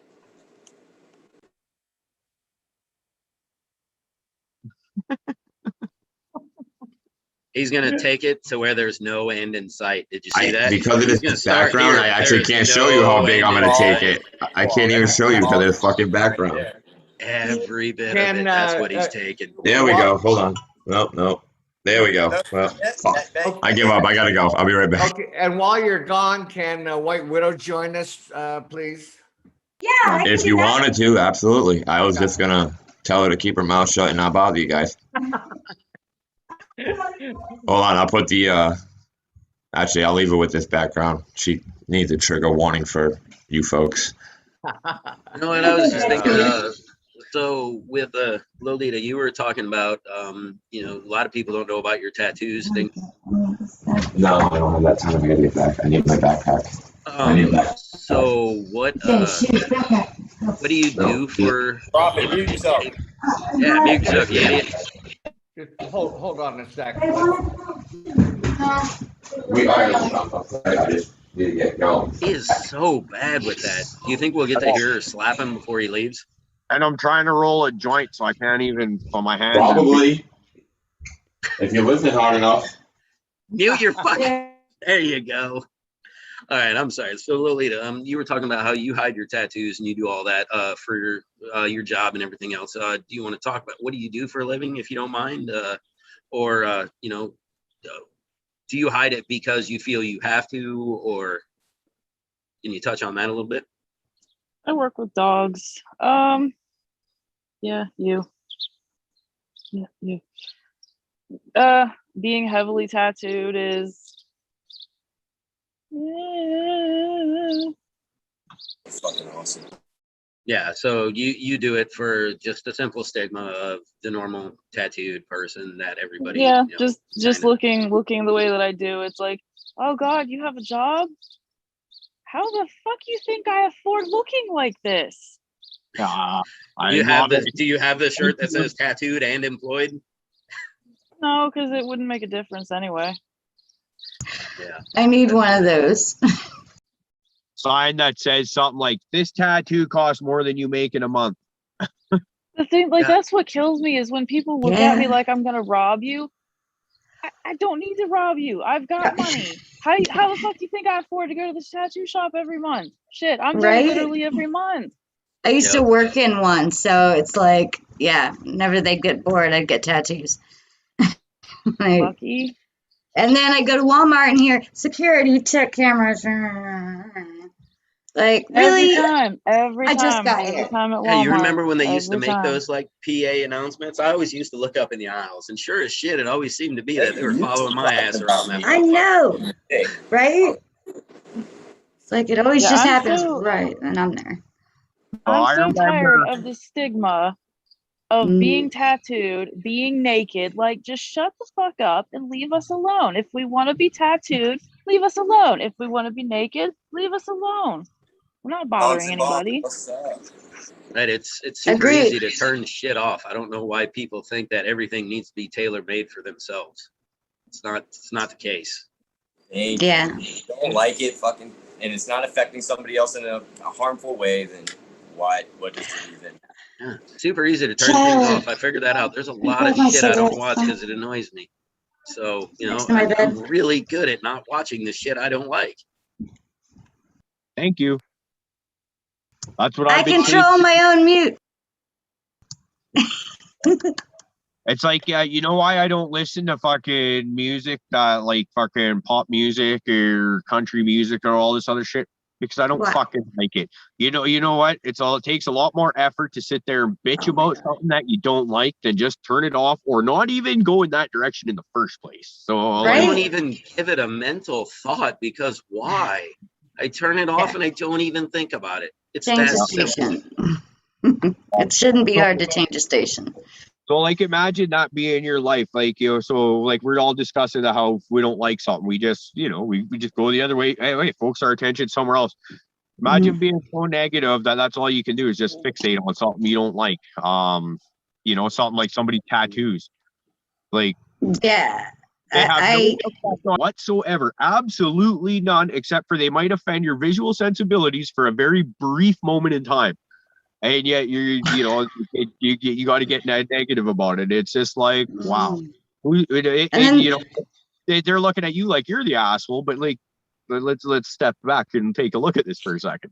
Yeah. Hey, you know, the naked chick on my leg might not be the statue of David, but there's you know, it's art to me just the same. And I don't bitch about, you know, the fucking statue of David being somewhere. So and it's naked. Everyone calls it art. I have a naked chick. Well, she's wearing a grass skirt. That's just censorship at its core, you know what I mean? Like, that's just because somebody was mad that his thing was kind of small. His art wasn't as good as somebody else's art. They didn't want everybody seeing it, and the next thing you know, these are bad for you, right? You know, like, I'll perpetuate that kind of stuff. I'm just saying. You know how awesome it is? I just sent my kid to go get my cigarettes, and she's like, they're like, we're not gonna do them anyway. Like, don't worry, I'm not gonna smoke cigarettes. I'm better than you. They are better than you. Did you pay attention to the first part of the show? You smell. Don't do it. Yeah. Here's actually one that gets me. So I work with a bunch of young kids, like, you know, like fresh out of high school kind of stuff. You're doing it. Don't do it. Kids are still smoking fucking cigarettes and shit like this. And I'm just like, it kind of baffles me that, like, when I got into smoking about 30 years ago, almost, about that actually, it was the cool thing to do, right? You looked cool and all that, and now it's kind of like cannabis in reverse in a way, right? All the information coming out makes you not want to smoke cigarettes because they're horrible, disgusting, give you cancer and all this bad stuff. And it's kind of funny to me. Like, what's the reasoning for this, kids? But whatever, teach their own. Right. I mean, hard for me to like. I'm not going to shit on somebody for having a vice, as long as you're not, like we said earlier, as long as you're not hurting anyone other than yourself. Yeah, your choice.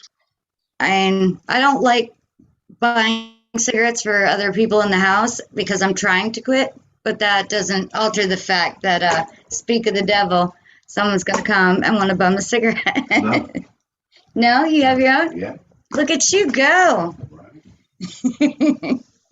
Usually that's why I have a pack. If not, I just bum because it's like 1 or 2 a day. It's the oral fixation. If I had like suckers, I'd probably be fine. I just like go buy some CBD and just roll up CBD joints and smoke them all day. That's what I remember. I had like a patch and like I'd be chewing the gum and I'd still have to smoke a cigarette. You know, like we have the patches at the house. We have the gum. We have everything. It's just. Bro, I remember at one point, I had a patch on. I had a big old dip in my lip, and I'd be smoking a cigarette all at the same time, bro. I had so much nicotine coursing through my veins, it had to be stupid. I bet you could have used my blood as pesticide. That's kind of awesome. whole dipping thing, that was one I never really got. Like, and I remember before I realized you were actually put it in like your freaking lip. What, Yeah. chewing tobacco. Chewing tobacco. Yeah. Like I remember one specific instance. I was hitchhiking downtown Prince George. My buddy Gary picks me up and he offers me fucking some stew. Like, yeah, okay, and I'll fucking throw it in. I start just not that fuck, man. Then the fucking yeah. Like what's the point of this? And then you always like they always have a can specified for their dip spit, and it's always next to a can that has your drink in it. You ever notice that happens? Yeah, you never use a Pepsi can because the fucking spit and the Pepsi looks way too close to each other, and you can never figure out which one to grab. Even I knew it was a fucking disgusting habit, but I still did it. As soon as it hits your mouth, you're like, that is not what it's not. That is not right. Out of your mouth as soon as possible. Did you guys hear the story about the wife that accidentally drank fabric softener? She it was one of those you can't see through because the label's on it. And she's like, oh my God, I'm so thirsty. Picked up the first thing she saw, and downed half of it. And it was fabric softener that had been put into a Coca-Cola bottle. A very similar story to that is we were drinking in my parents' basement and my sister was sleeping and she got up, took the lid off a bottle of hand moisturizer and started chugging that back, went and then straight sleep. Yeah. I mean, she was puking for like 2 days. I was like, are you sure we shouldn't call poison control? Like, no, it's embarrassing. What am I going to do? Oh, so I was borrowing my grandma's fabric softener, so I put it in the nearest bottle I found, then forgot about it, left it in the car, and then I was thirsty, so I took a big gulp. I used to be real bad about putting cigarettes in everything when I smoked. And when I'd be working in my garage, I was big into cans of Mountain Dew. I just love cans of Mountain Dew. I'd chug one real quick, be done. It was always cold and good. So I always had cans sitting around. I was working on my car one day, and I don't know how long this can, one, had even been sitting on the shelf in my garage, and two, it had, I don't know how many fucking cigarettes in it. I mean, it had been stood, and it was hot. It was rough.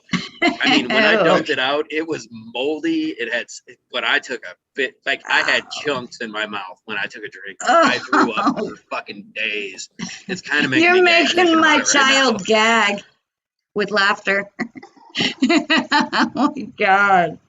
Oh. But my regular Mountain Dew was right next to it. I mean, I should have known when I grabbed it. It was hot. Like, don't drink that. But no. Sorry, I had to fall apart first. One time when I was in my mid-20s, my sister's boyfriend at the time and I, we were actually really good friends. He'd come drink with me and hang out with Kane all the time.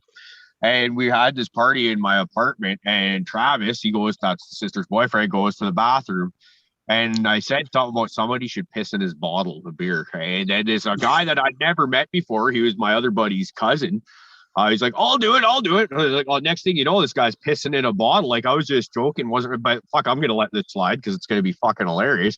And it was another one of those, like you said, Fluff, like you should have known. You went from drinking ice cold beer to fucking, this thing is literally piss warm. He didn't chug it all back, but he got a good 2 or 3 swallows into it before he noticed something was up. And then we all just hit the deck fucking laughing. But yeah, you should, like, one is cold, one is literally piss warm. Come on, guys. It helps to check by knowing the outside, just like if it was cold or not when you first picked it up. But at the same time, like, you're already fucking loaded, so how much attention are you really paying attention, right? Right. Right. I mean, yeah. I've never had those friends. I always drink alone. Rick? Yeah, that thing's cool looking. You gonna show it, or you gonna put some fucking fire you're on muted. that bitch? You're You're muted. muted, Uncle Rick. Unmute.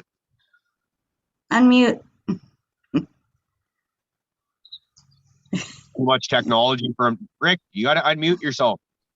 Tried to tell you He's were on laughing. mute when I was on mute. We don't understand the You were muted too, DP. Okay. Rick, we can't hear No. anything. You got to unmute yourself. Unmute. See, now, so your mute button on your mic should be somewhere over here. And then once you get that mute button, then go over to your Zoom and unmute. That should be over here somewhere. And somewhere near the 43rd parallel, you should be able to talk to somebody. Okay? That never gets old. Mute yours, Oh unmute yeah. your Zoom. Okay. There Okay. you how's go. that? Here he is. Okay. Yay. That was What is fun. up? What were you showing us? Well, I got I want to so know many what things. you're calling us. I got so many things on my mind. I got to play a little catch up. Lolita, I wanted to ask you about your dog. I wanted to quickly tell a joke. Then I want to ask about this thing. Okay, Lolita, tell us about your dog. Tell what breed and how old is he or she? And He is a 4-year-old Belgian Malinois. oh, the big one. What is that?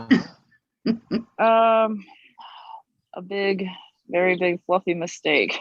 Aw. I've seen videos of them climbing trees. Like, Really? Yeah, that's pretty cool dog. yes, that's him. Yeah, he does. He likes to do basically doggy parkour on everything. He challenges himself. He can balance on fire hydrants. He can balance on one leg, 2 legs. He That's can run, impressive. How much does he yeah, weigh? if you Yeah. he's 120. He Oh, can good. run 6 miles on the slat. We don't compete or anything, nothing fancy, but like we have fun. He can do a little bit of weight pulling. Basically anything that anything that gives him something to do that like pushes his brain, that's what he likes to do. He's always thinking, he's always going, his Prefers wheels a never challenge. stop turning. Cool. That's He awesome. never stops. There's no off button. Even after 4 years, I know my dogs are older. Well, they're smaller, but they're like almost 9, and oh my God, they seem to be going faster all the time. So we were talking about consuming things that that you maybe have not have been aware of, and I don't even know if this is related, but anyway, a lady goes to confessional, and she says to the priest, she says, yes, I believe I'm pregnant, she says. And the priest said, well, how did this happen? And she said, well, I think it was the second coming. And she said, well, how did you know it's the second coming? And she said, well, because I've swallowed the first one. Anyway. I knew it was going to be a cum joke. That's the sound of my child laughing at your cum joke. Oh, damn. I was going to ask how old she was. Jeez. Sorry. Almost 14 next week. 14 next Stop week. it, Rick. Stop Okay. it. So, hey, no. I just, in the presence of children, I try to. I wouldn't call this a child by any stretch of the imagination. Okay, my respect. Yeah. Rick, it's adult content from here on out, so you were well within your bounds there. Okay, so I picked this up the other day, and what it has is another glass, like inside the banger, there's another glass insert. I don't know if you can see that. And so it's a glass insert inside of here. And I just grabbed it because I thought it was cool, but I don't know what the purpose is. Does anybody know what Can you take the glass insert out? Or no. Is it fused inside there? Yeah. It's And now just fused in there. You put the dab inside there, Rick, and what it does, it just helps. The outside just helps insulate it. It keeps it from overheating the inside, and it just gives you a cooler dab. Kind of like a double boiler with chocolate. Okay, that makes sense. And that's what it seems like. And then I did notice too that Okay, there's that little glass piece and stuff. And then on the outside, it comes up and then it curls right over. So there's a, Yeah, there's a space between right there. between the two. Yeah. Yeah. That's So, probably like he said to keep it from overheating so you don't burn what's in there. That's the only thing I can think of. I'll give it a try, and I'll do a quality control check for us, and That would be great. And then we'll all know. okay.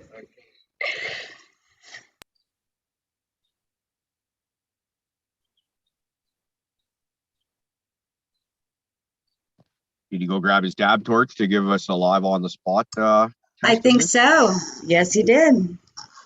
I like that idea if that's what it is, because I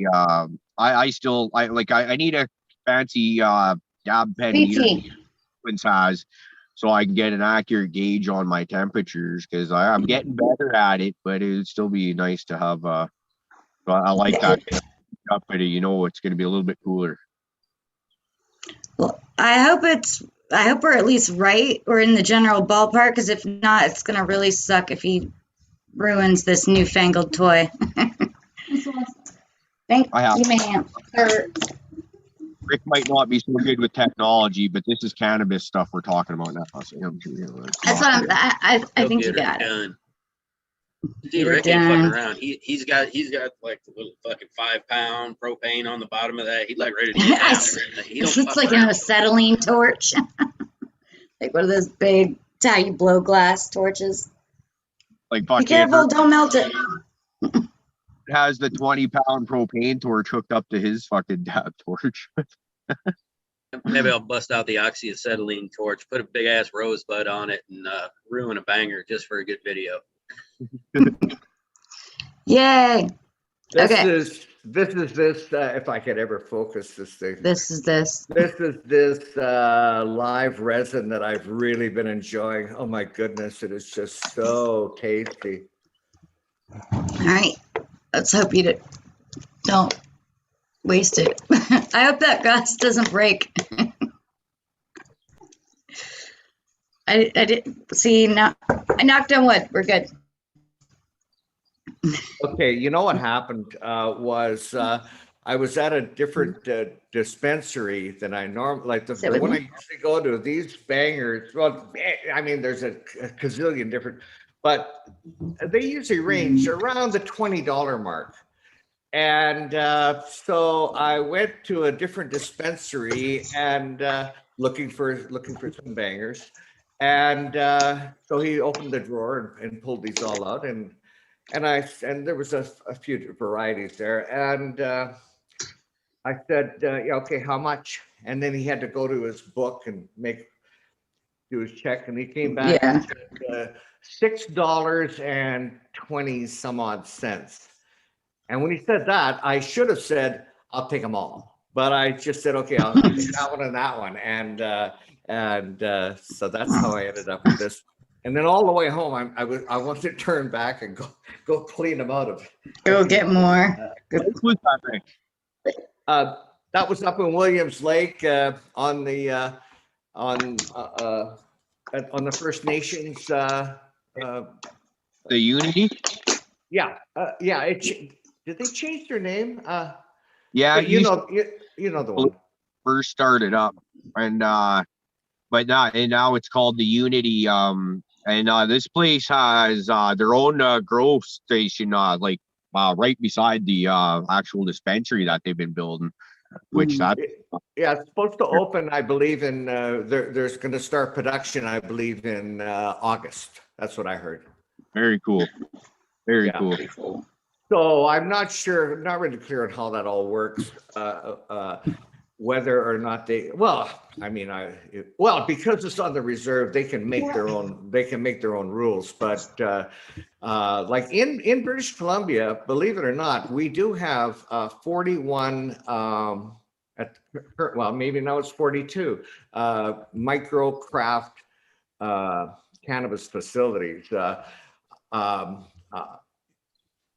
I just want to quickly plug another podcast, although it competes with ours on Friday night, the GML show. And There's no competition. We're all friends here. exactly. Yeah, that's how I look at it. Yeah, we're all supporting each other. Spartan is a regular on that show, and finally, he just opened up his facility. He's got 1,200 plants in one room. I'm guessing, let me think, 12. He's got about 120 lights in this room, and just got it all. It's been years of struggle, but he's just finally, yesterday, he got his clones and got it all lit up. And sorry, I'm off. Oh, yeah. So I like the way I understood craft cannabis facilities in Canada. What they have to do is they're only allowed to sell to licensed producers. Now, the rules and the laws are changing, and they are. I'm hoping they're becoming more friendly. But we all of us medical growers, we have to keep our guard up, because we're not out of the water with this thing yet, and the rules could absolutely change. But I would like to think that they could. Hey, welcome back, buddy. I would like to think that this facility can, like, package and sell their product. Great.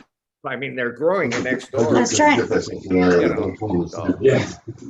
Anyway, are you still going to show us your tab thingy?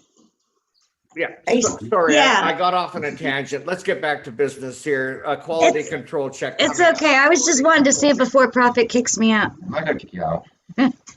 Cool. Then I get to watch. It's exciting.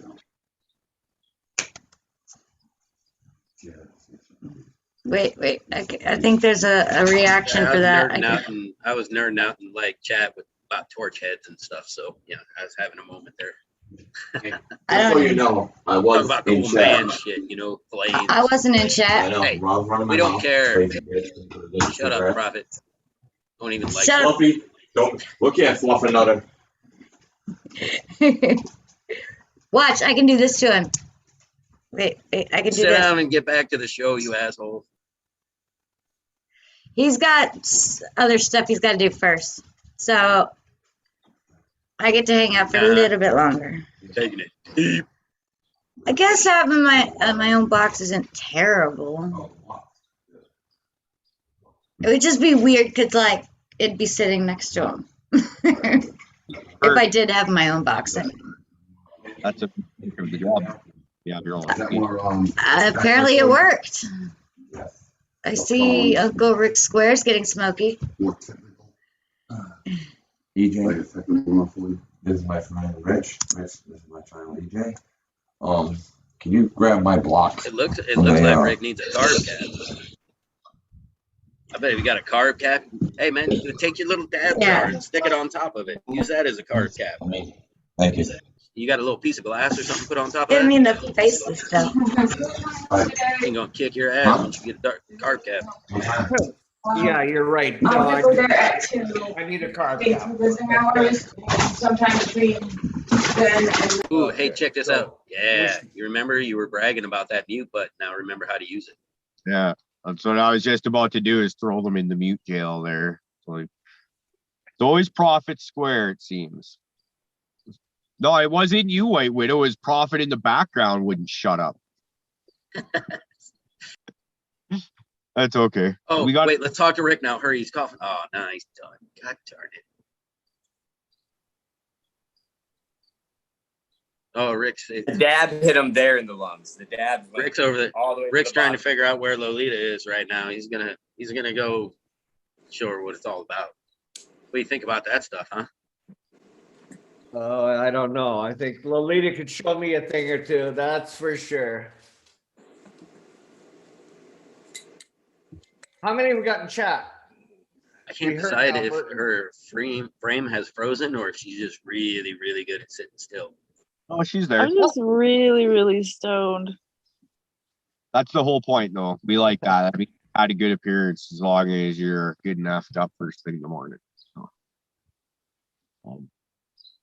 but she's sitting in a cloud of smoke, so you know it can't be too bad. Yeah, hazy over there. I think I'm gonna go over to Prophet here now that he's back, and I'm gonna get going because I still got a 2-hour drive ahead of me, and it's about time to start waking people up if they're still sleeping in the hotel and all that.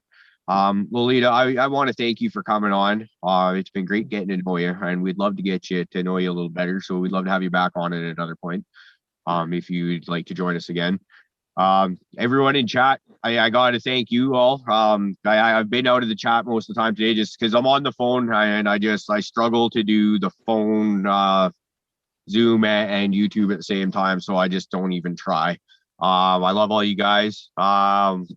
Everyone else on the panel, you know I love you. Got nothing but love for all of you. And with that, I think I'm out of here. Everyone have a great weekend. We'll see you Tuesday.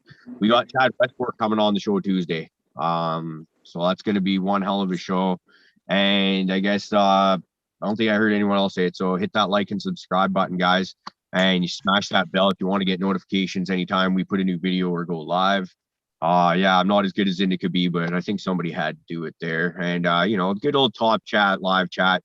Live chat's much better. Let's enhance your viewing experience. And with that, I am out of here. Everyone, have a great day, Caribou. Drive safe, buddy, and we'll see you soon. That was badass. He did that whole thing in the car too. That was cool. He's actually getting really good at that whole telling people the outro type thing. We might turn this shit into a show someday. I'm being beckoned from the wife to go take care of things Prophet should, but I'm better at. Hey, so good to see you. I will talk to you guys later. Have a good one. Evil bitch. Yeah. I'm good at it. What's going on, peeps? What's everybody gonna do today? I got a lot to do He's gonna today. hang out and have sexy jail time love with his buddy. So we've already figured that one out. What do you think, bud? We're gonna have sexy jail time love? Maybe. I'm the power top still, right? No. It's not sexy, but that's what they do. We'll change it up a little. I better get a reach around. Maybe. All right. We'll start off with a dual Dutch rudder and we'll see where it goes. Okay, cool. We got a plan. Excellent. No, I'm actually planning on burying some plants, popping some seeds, and freaking barbecuing something and making edibles. Haven't you learned nothing from me? When you bury things, you don't tell people. These are things I can talk about. No. I didn't say dump. I said bury. Even when you bury, you're not supposed to talk about it. Okay. Exactly. Freaking. What did you say? You're burying bodies? What? No, not at all. Pest. We're burying pests. Jeffrey Dahmer on my wall. This is awkward. You have him on your wall? Where? Yeah, I collect the serial killer bullshit.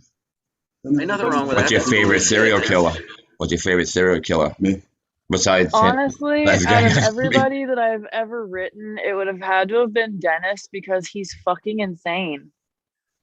I have a true You respect said for that the you have Zodiac never written, killer. So you have talked to all these or have had I've correspondence? I've pen palled with them for years.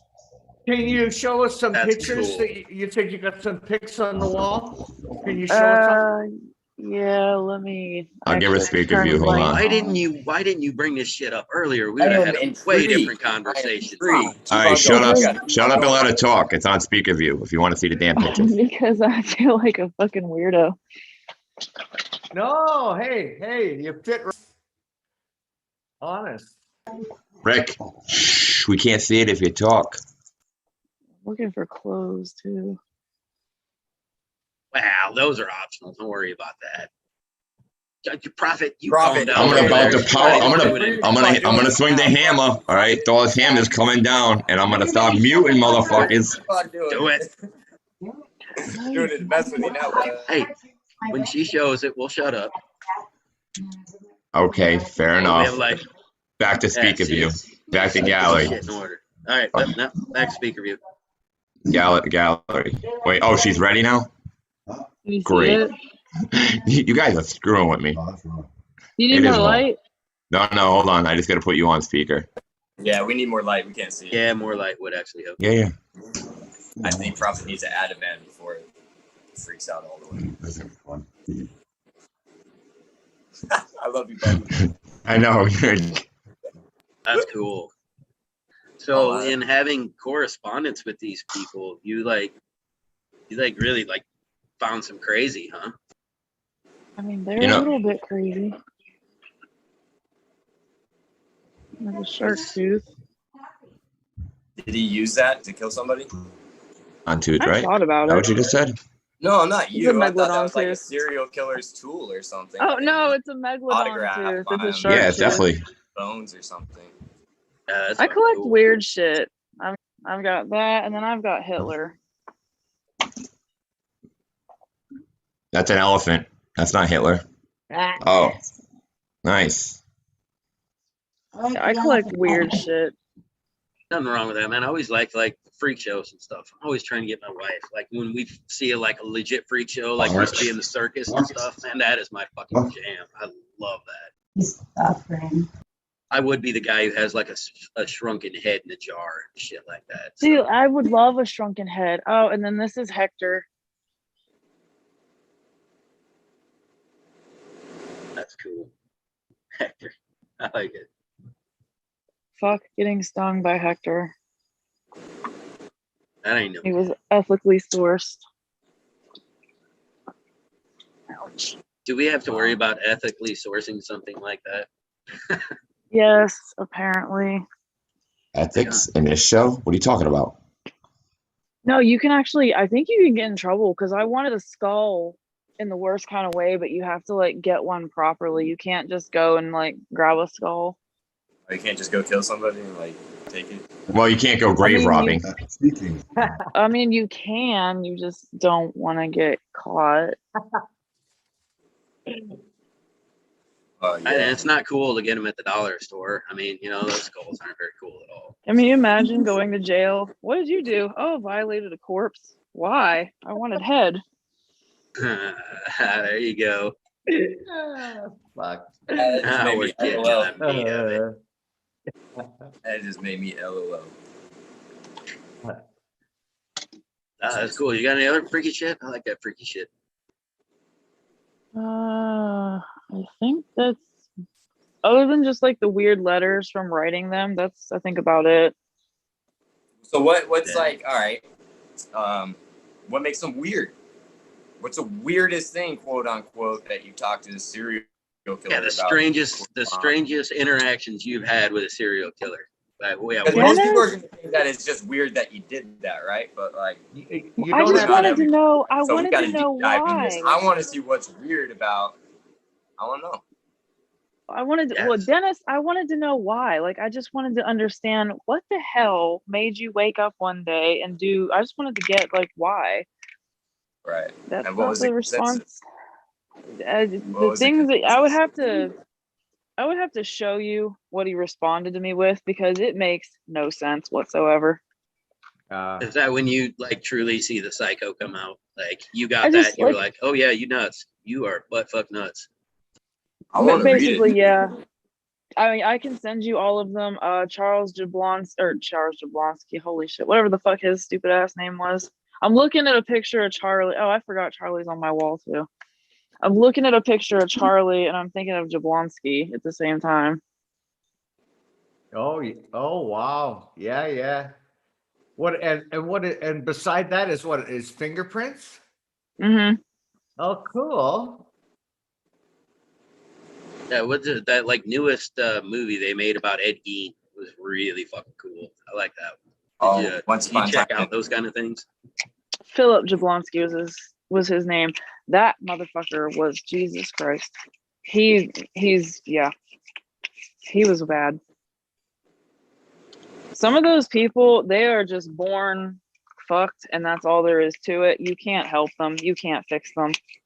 You don't think you can like in there some way and like stop like so. If you were to read what he said, no, there was no saving him. I don't even want to know what happened. No. Nope. There was no saving him. Nope. that always intrigued me to know if like some sort of intervention at some point. Is there a snap or is it born? Just I know it's born. You know, what I mean, something's not wiring. Sometimes I think they're just born that way, and that's what I wanted to figure out. Yeah, is but like, if they are right, like, how can you find out what it is? And are they just like born like this, or do you just got to go throw them off a cliff? You know what I mean? Like, because like from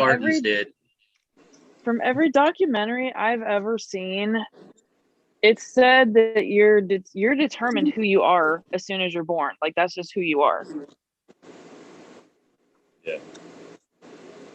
I mean, right. I believe people are who they are, and I mean, you can only change a little bit so much. Yeah, but you can also cultivate that as well, right? Like, absolutely, people can be born into a violent environment and cultivate violent tendencies. You know what I mean? Absolutely. That's what I do with those thoughts or whatever that come. You know what I mean? So, is there? My thing is there like a therapy to where you can get an intervention at a certain point to where you can, you know? I guess the reason that sorry, my bad. I guess the reason it intrigues me so much is from being a hood rat. I did things that I was breaking into cars at 9 years old because I was in the foster system. I was in abusive homes. It was a failure, yada, yada, yada. I was doing shit I should not have been doing at 9 years old. I have beat the ever living piss out of people just because growing up on the streets of Houston, Texas, I loved to fight. I wanted to fight people. I just wanted to because I liked it. If you looked at me the wrong way, I would fight you. I still carry brass knuckles on me. I just like to fight, and that's not good. That's not healthy. That's not good at all. What I liked, and I wanted to understand, like with them, are these people born this way, or is it part of your environment? Because I'm not that same person anymore. I don't fight people anymore, not to just fight them and start fights. I don't want to bring that out in you. You know what I mean? Like you're telling me that you don't ever have no zero rages, like blackout rages or whatever. You know what I mean? I never had anything weird like that. Reason just because you got triggered. But if somebody would like ever come up to me and try to like fight with me, I'll fight you back, but I don't want to. So not anymore. I've heard the theory that many young children who mutilate or kill small animals, a major percentage of them do become serial killers. And I don't know if anybody's got any opinion or heard anything to that line. I just wanted to add one more thing too. I think you're a lot of it is in that case it would be born into you.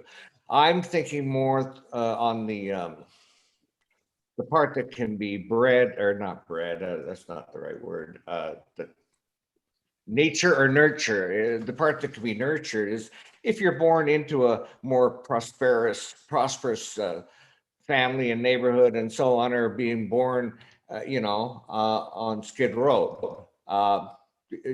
You just have other opportunities, so that can be nurtured into you. But the kid, it seems like the kid that was mutilating these animals when he was a child, didn't matter if they were rich or poor. That was born into them. I've never wanted to hurt animals. That's the one thing that I've never ever wanted to hurt animals. A person, like if it's a person, if you fuck with me, I'm gonna fuck you up.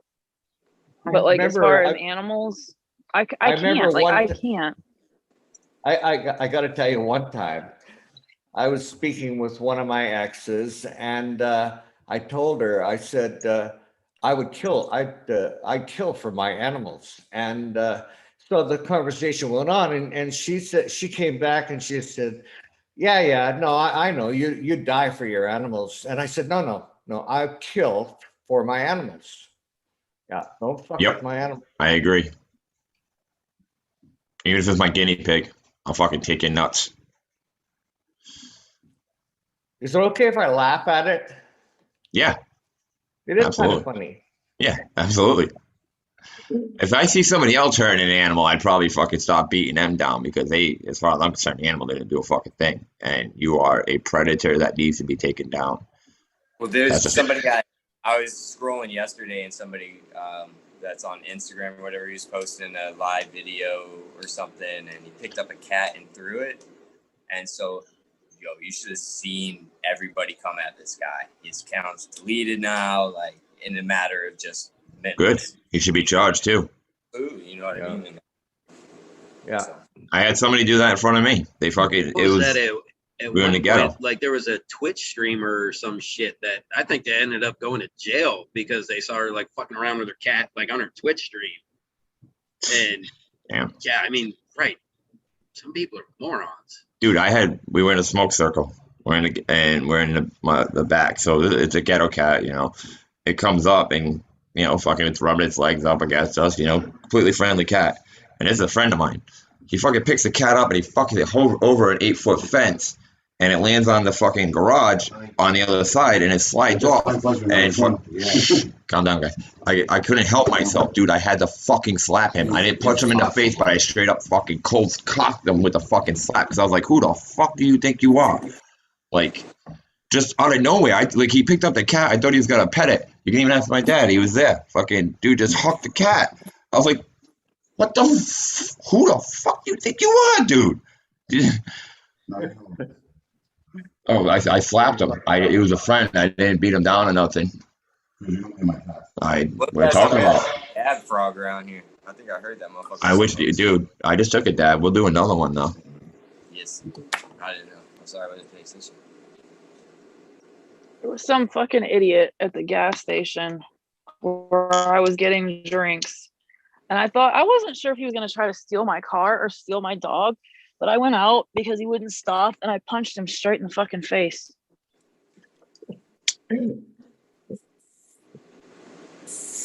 He didn't say anything. You just punched him in the face because he looked like maybe. I mean, if you would have, I have to show you the video of it because I was recording it because I had a feeling that I was going to end up having to do something.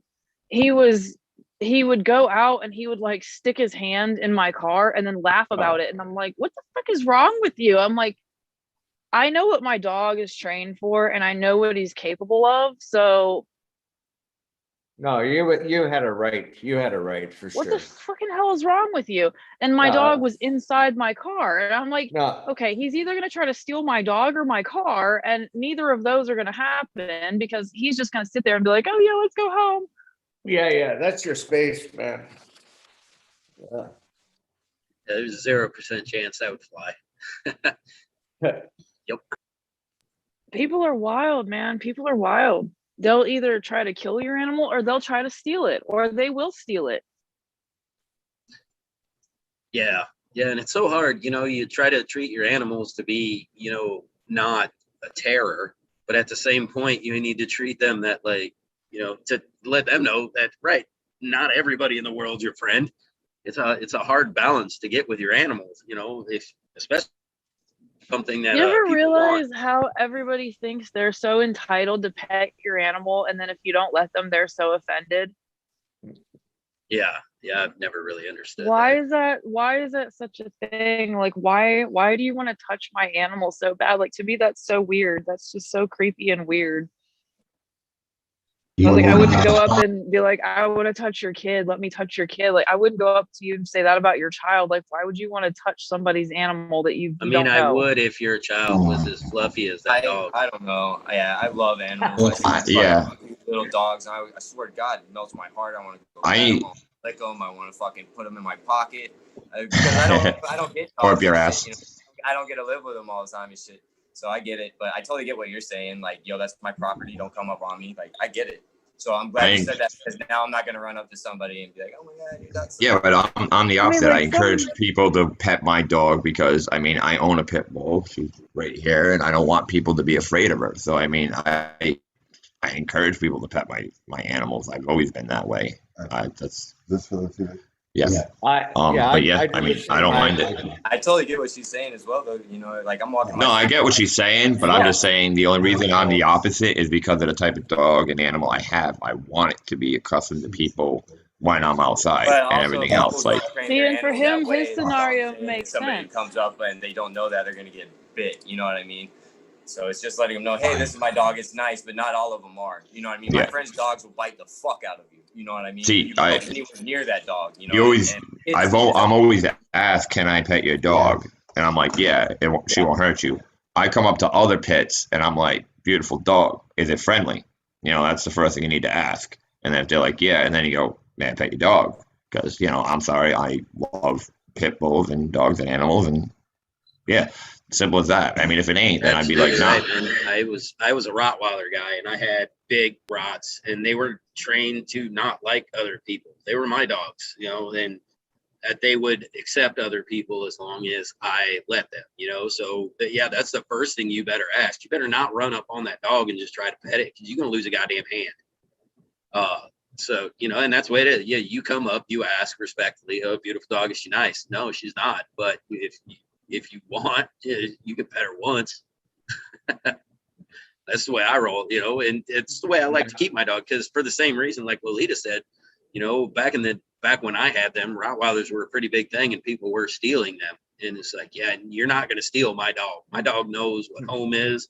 My dog knows who family is. And if you ain't that person, you ain't taking that dog nowhere. Yeah, and Lolita, is there anything on your dog to identify him as a what do you call it? Rescue or not rescue? Fucking Service dog. No, I work him naked. I draw as little attention to us as possible.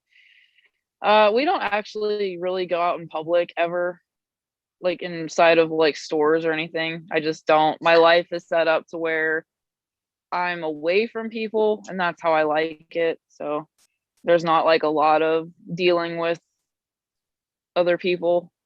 So no, he's naked all the time, other than he has his goggles and his shoes if it's 100 degrees out. Yeah. You know what? True confession. I think I would describe myself overall as a bit of a loner. Well, we had a active poker group before the pandemic, but other than that, I enjoyed, you know, just being alone. And oh fuck, where was I going with this? Oh, yeah. So I stumbled upon cannabis, and then I stumbled into this Zoom thing, and so I'm still kind of a loner, but I get to share with so much, and I'm looking at Prophet. He was the same way. He was a bit of a loner, or not one for doing this kind of shit, and look at him now. Bottom line, you're welcome anytime, back anytime, and but we need to see a bigger array of your those memorabilia you got there.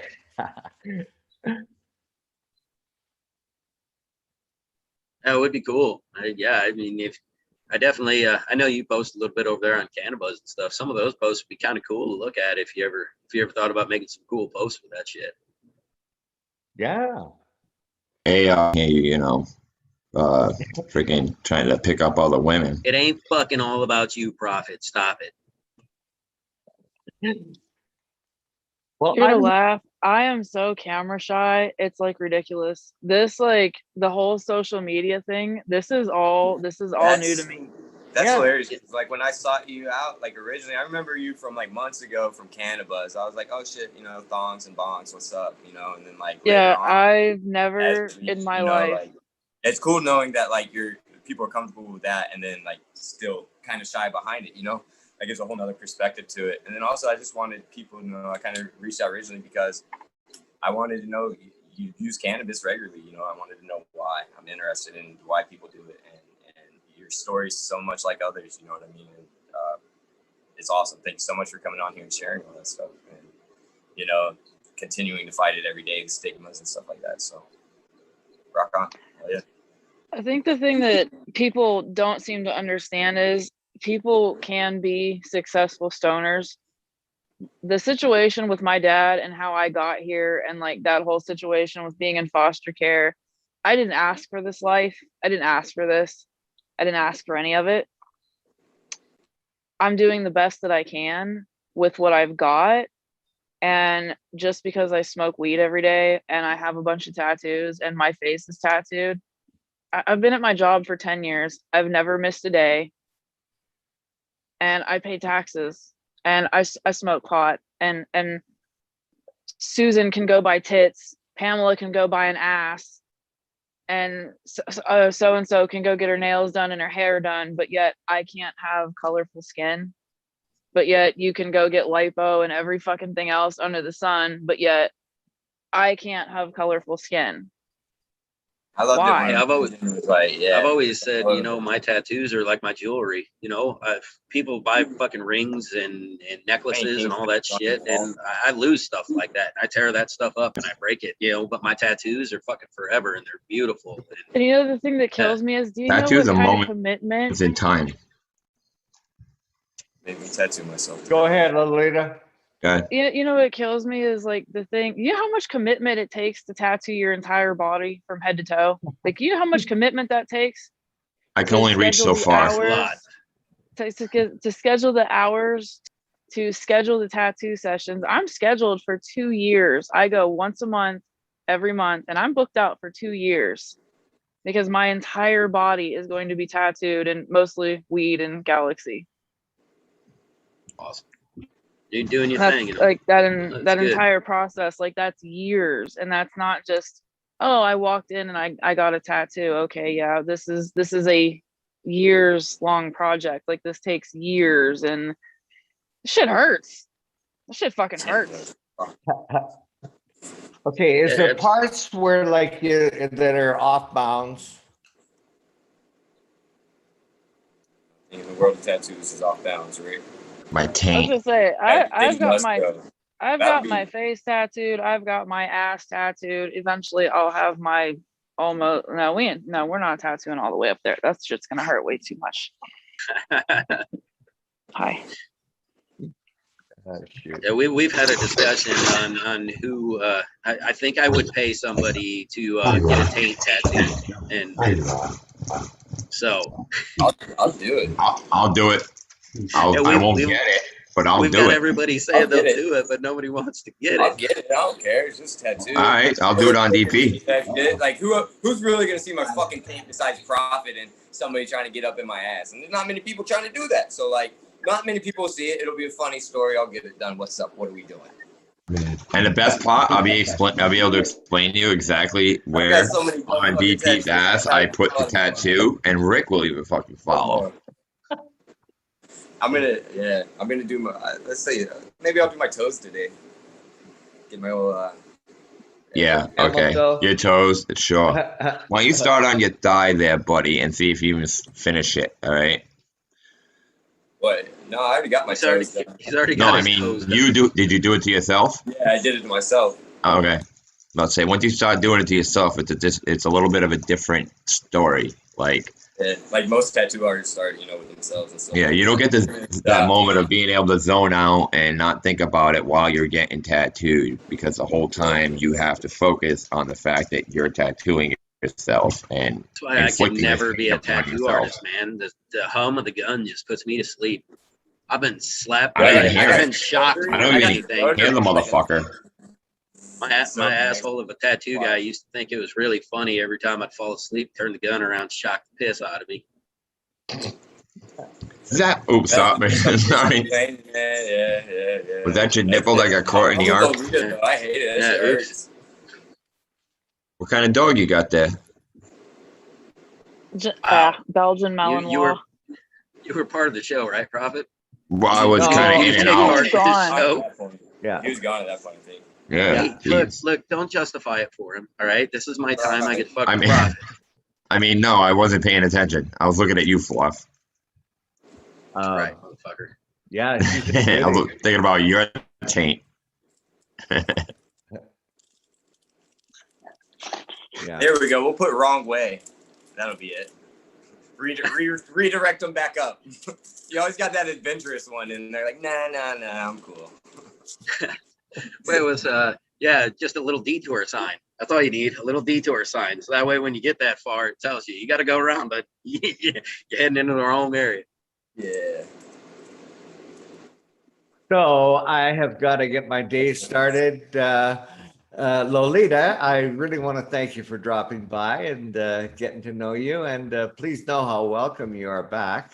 I will be back. Ow, quit biting me. That's super great to hear. And tell everybody again your name on Cannabuzz. I think it's Argentine Kush Queen. Should be. That's my thing for everything. Okay, Yeah, so they can find you on Instagram, Cannabis, tell them everywhere. As I said, it should be. As I said, that should be it for everything. I'm too stoned to even have a brain right now. You're forgiven, darling. We'll find you. We'll find you. That's because of the mornings. Well, I mean, it's the morning. We'll figure that shit out and put it in the. Can we get somebody to put it in our description thing in the? I heard somebody say that on another YouTube channel. Anyway, great to see you. Anybody want to be a stalker and put a shit down for us? That'd be great. Just, stalker page on Cannabis, $5 candle. Okay, love y'all. Later, Rick. Have a great day. Dad. Yankees. Thought that fucking guy would never leave. Oh my God. Like Boomer City up in here. I think actually he's on to something. I think I should probably get my day started as well, unfortunately. Much as I like hanging out with you guys. I got mixed feelings, but yeah, I should probably start working at some point, doing something with my life. I dig your little smoking palace over there, Lolita. That's a nice little get up you got. Oh, thank you. Smoking dish. My goal one day is I want to have an entire, I want to have a smoke room that's going to be like my murder room. I will have a damn coffin and I will have a skull. Right on. Do you do any art You're yourself? You're going to have like one of those coffin coffee tables? That's a good idea. I'd stash my weed in it. Hell yeah. That would be a lot of that. I got so much art going through my head right now. See, once things go the right way and we can all grow our own plants, it's easily obtainable to obtain a coffin full of weed. So I had a 72-inch widescreen TV that I ripped the freaking engine out of and turned into a grow box. I mean, can you just imagine having your best friend over and be like, look, I have a coffin, it's full of weed. That's just Do you remember that? My TV that I ripped the screen off of? Yeah. It's a wonderful thing. I do the same thing. I have a freezer, the little stand-up freezer down in my basement. That's where I store my weed at. So I get to just pop it open. I'm like, look, freezer full of weed. I had one of those little mini fridges and then it died, but I just haven't bought another one because I hate Walmart. Yeah. I'm actually pretty excited because I scored a 4-box fucking postal service thing that you put in an apartment building. It got 4 individual freaking things with 4 different keys. So I basically have 4 little safes, which is pretty cool. If you ain't too proud, I mean, go by any college town after college gets out by the dorms and shit. They fucking throw out mini fridges all the goddamn time. Take that motherfucker, clean it up, it's good as new. I furnished several apartments doing that. Of dumpster diving. I don't do dabs. I don't do dabs enough. Like I'll do them once in a while, but I'm always just gonna go grab a bong and flower. I don't know. Dabs, like they just don't. I don't feel like they don't last as long for me. They smack you. Same with vapes. Like I hate vapes, but like I'll have one in case like if I know I'm gonna have a seizure or I'm starting to feel like shit, like I'll hit the vape. But any other time, bong. I like the convenience of the vape. Like I can bring it anywhere. Like you said, if you feel you need it, you can take it. So that's a quick little side note, like something carrying around a vape for you, could that be like a very discreet way of you being able to like, oh shit, a seizure's coming on, but a vape could really quickly, and you're not. Yeah, that's the only reason I have that. That was the only reason I carry that one around. I hate them. I don't like the taste of them. They make me cough like hell. But if I start feeling lightheaded and I know it's coming, are we talking a vape pen or a vaporizing handheld? I guess that should be the first thing I should ask. Oh, okay. Like the carts one, or are we talking one that actually puts herb in it? It sounded like she's talking about a cart. I thought so too, but I'm just those rosin carts. Those things are actually really really, if you get the good ones, they're actually really good, you know, and you get Okay. a full spectrum experience. You know what I mean? You're not getting that THC distillate fucking shock of THC blast you in the brain with THC. You get fucking stoned for fucking 10 minutes, and then you know what I mean. You're got cotton mouth and your throat hurts. You know what I mean? So I didn't have a hit in a while. I hate this damn Here's a thing. couple It makes me cough like hell, Done. but Come on over. works. It's and good get medicine that when you need it, for you. right? already. It's that quick He hit. It said works. he tried to messenger you and it's not available. I wasn't on mute, son of a bitch. No, you're still not. Why didn't you yell at me? we're gonna get you one of the Because someday you're gonna figure out how to look at the little red fucking mic right there and do for yourself. You will be a big boy someday, Prophet. We will be proud of you. Yay! I'm gonna make you proud. But yeah, no, if you can get a hold of those dab, you know, that call them the dab carts or the live resin or those, definitely they're so much better than the distillate carts. Those distillate carts are just garbage. It's just, but you know, like, yeah, you know, like she said, I mean, if it helps with a seizure and they're easily accessible, then I guess I'm for them, right? You know, but I just wanted us people that are into cannabis cultivation. It like pissed me off. This guy at work, you know, I gave him some gummies allegedly. It's Crohn's disease, and it helped him out a lot. You know what I mean?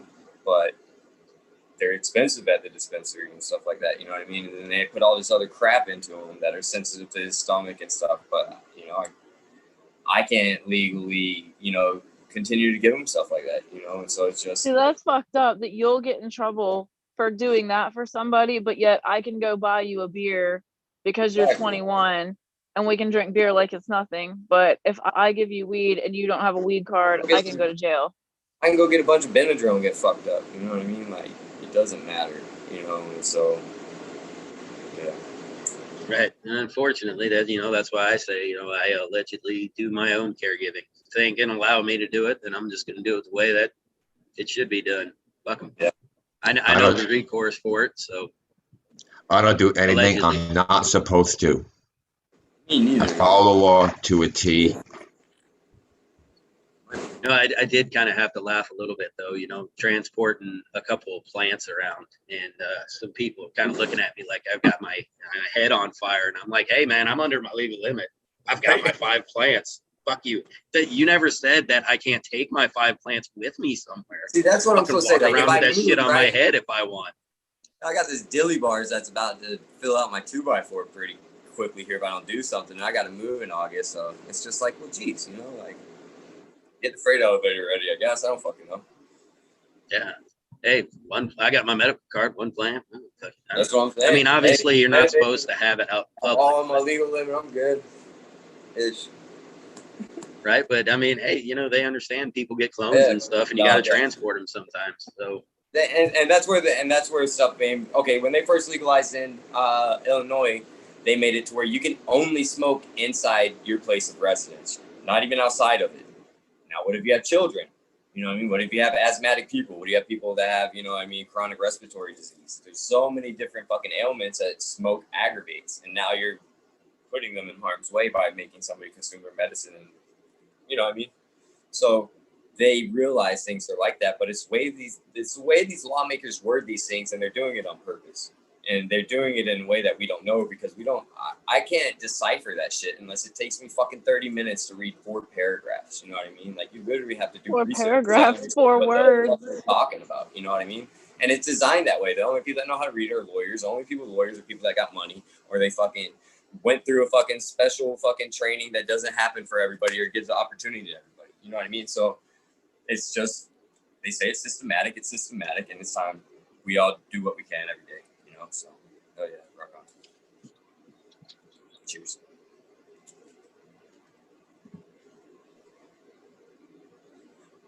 I'm blaming Caribou's Super Silver Haze Cross today for all my ranting. That's just got me zooming. Yeah, man, you were definitely on a roll. The coffee.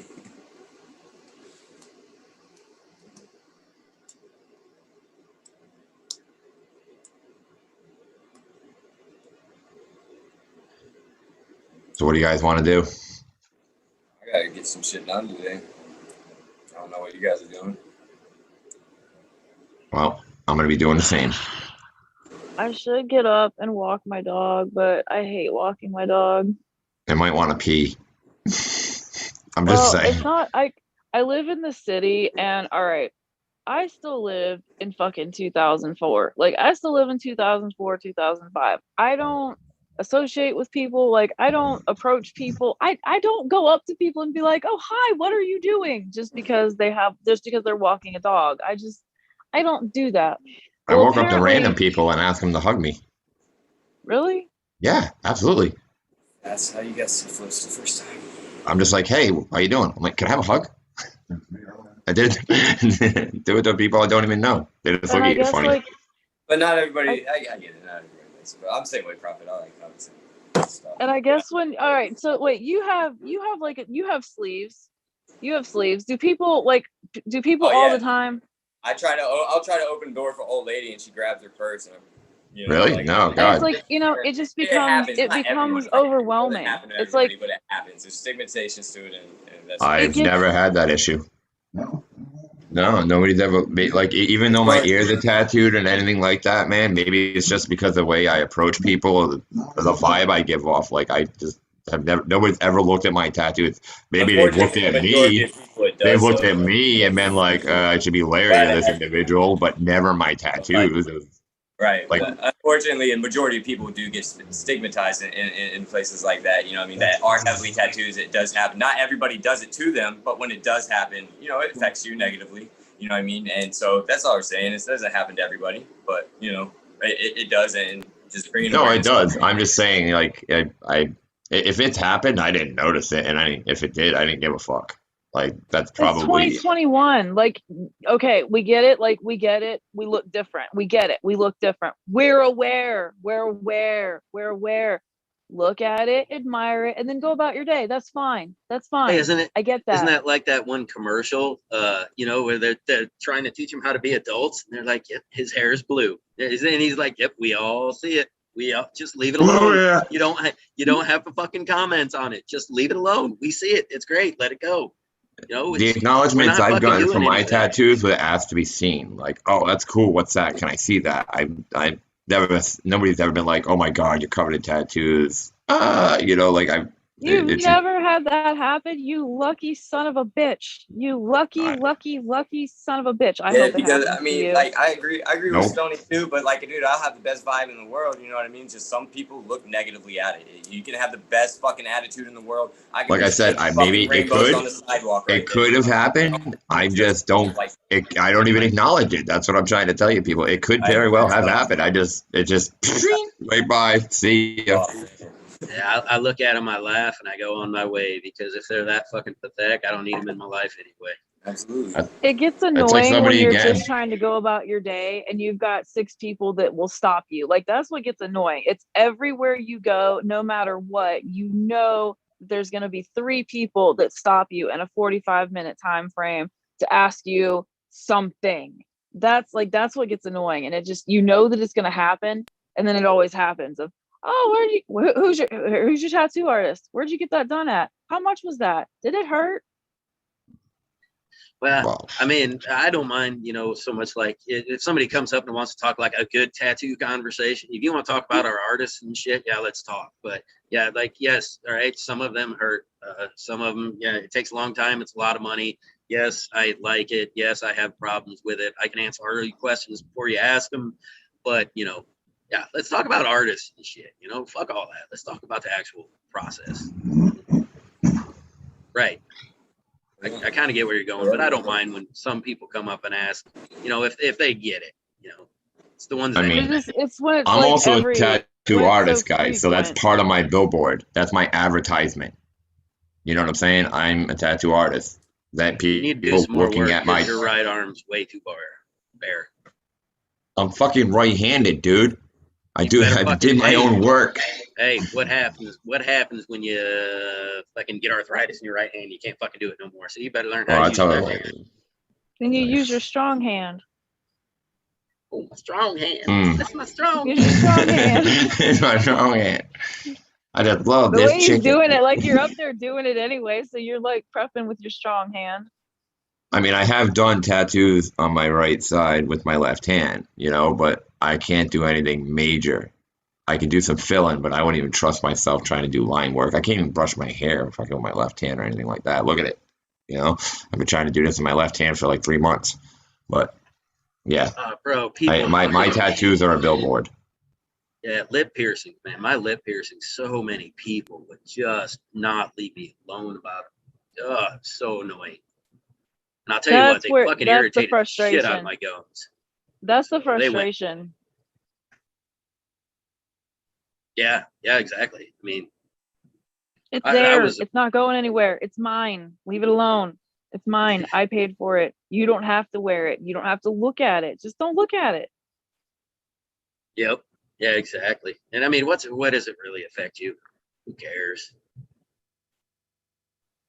But it got to the point where it was affecting my work, so I had to take them all out.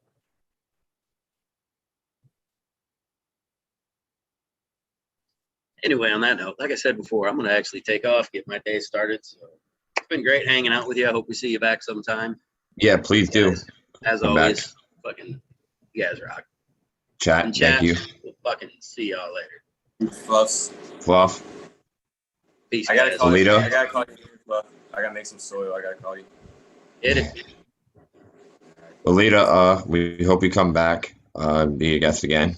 For sure. I'm not I'm in charge. learning how to do the Zoom thing. I've never done this.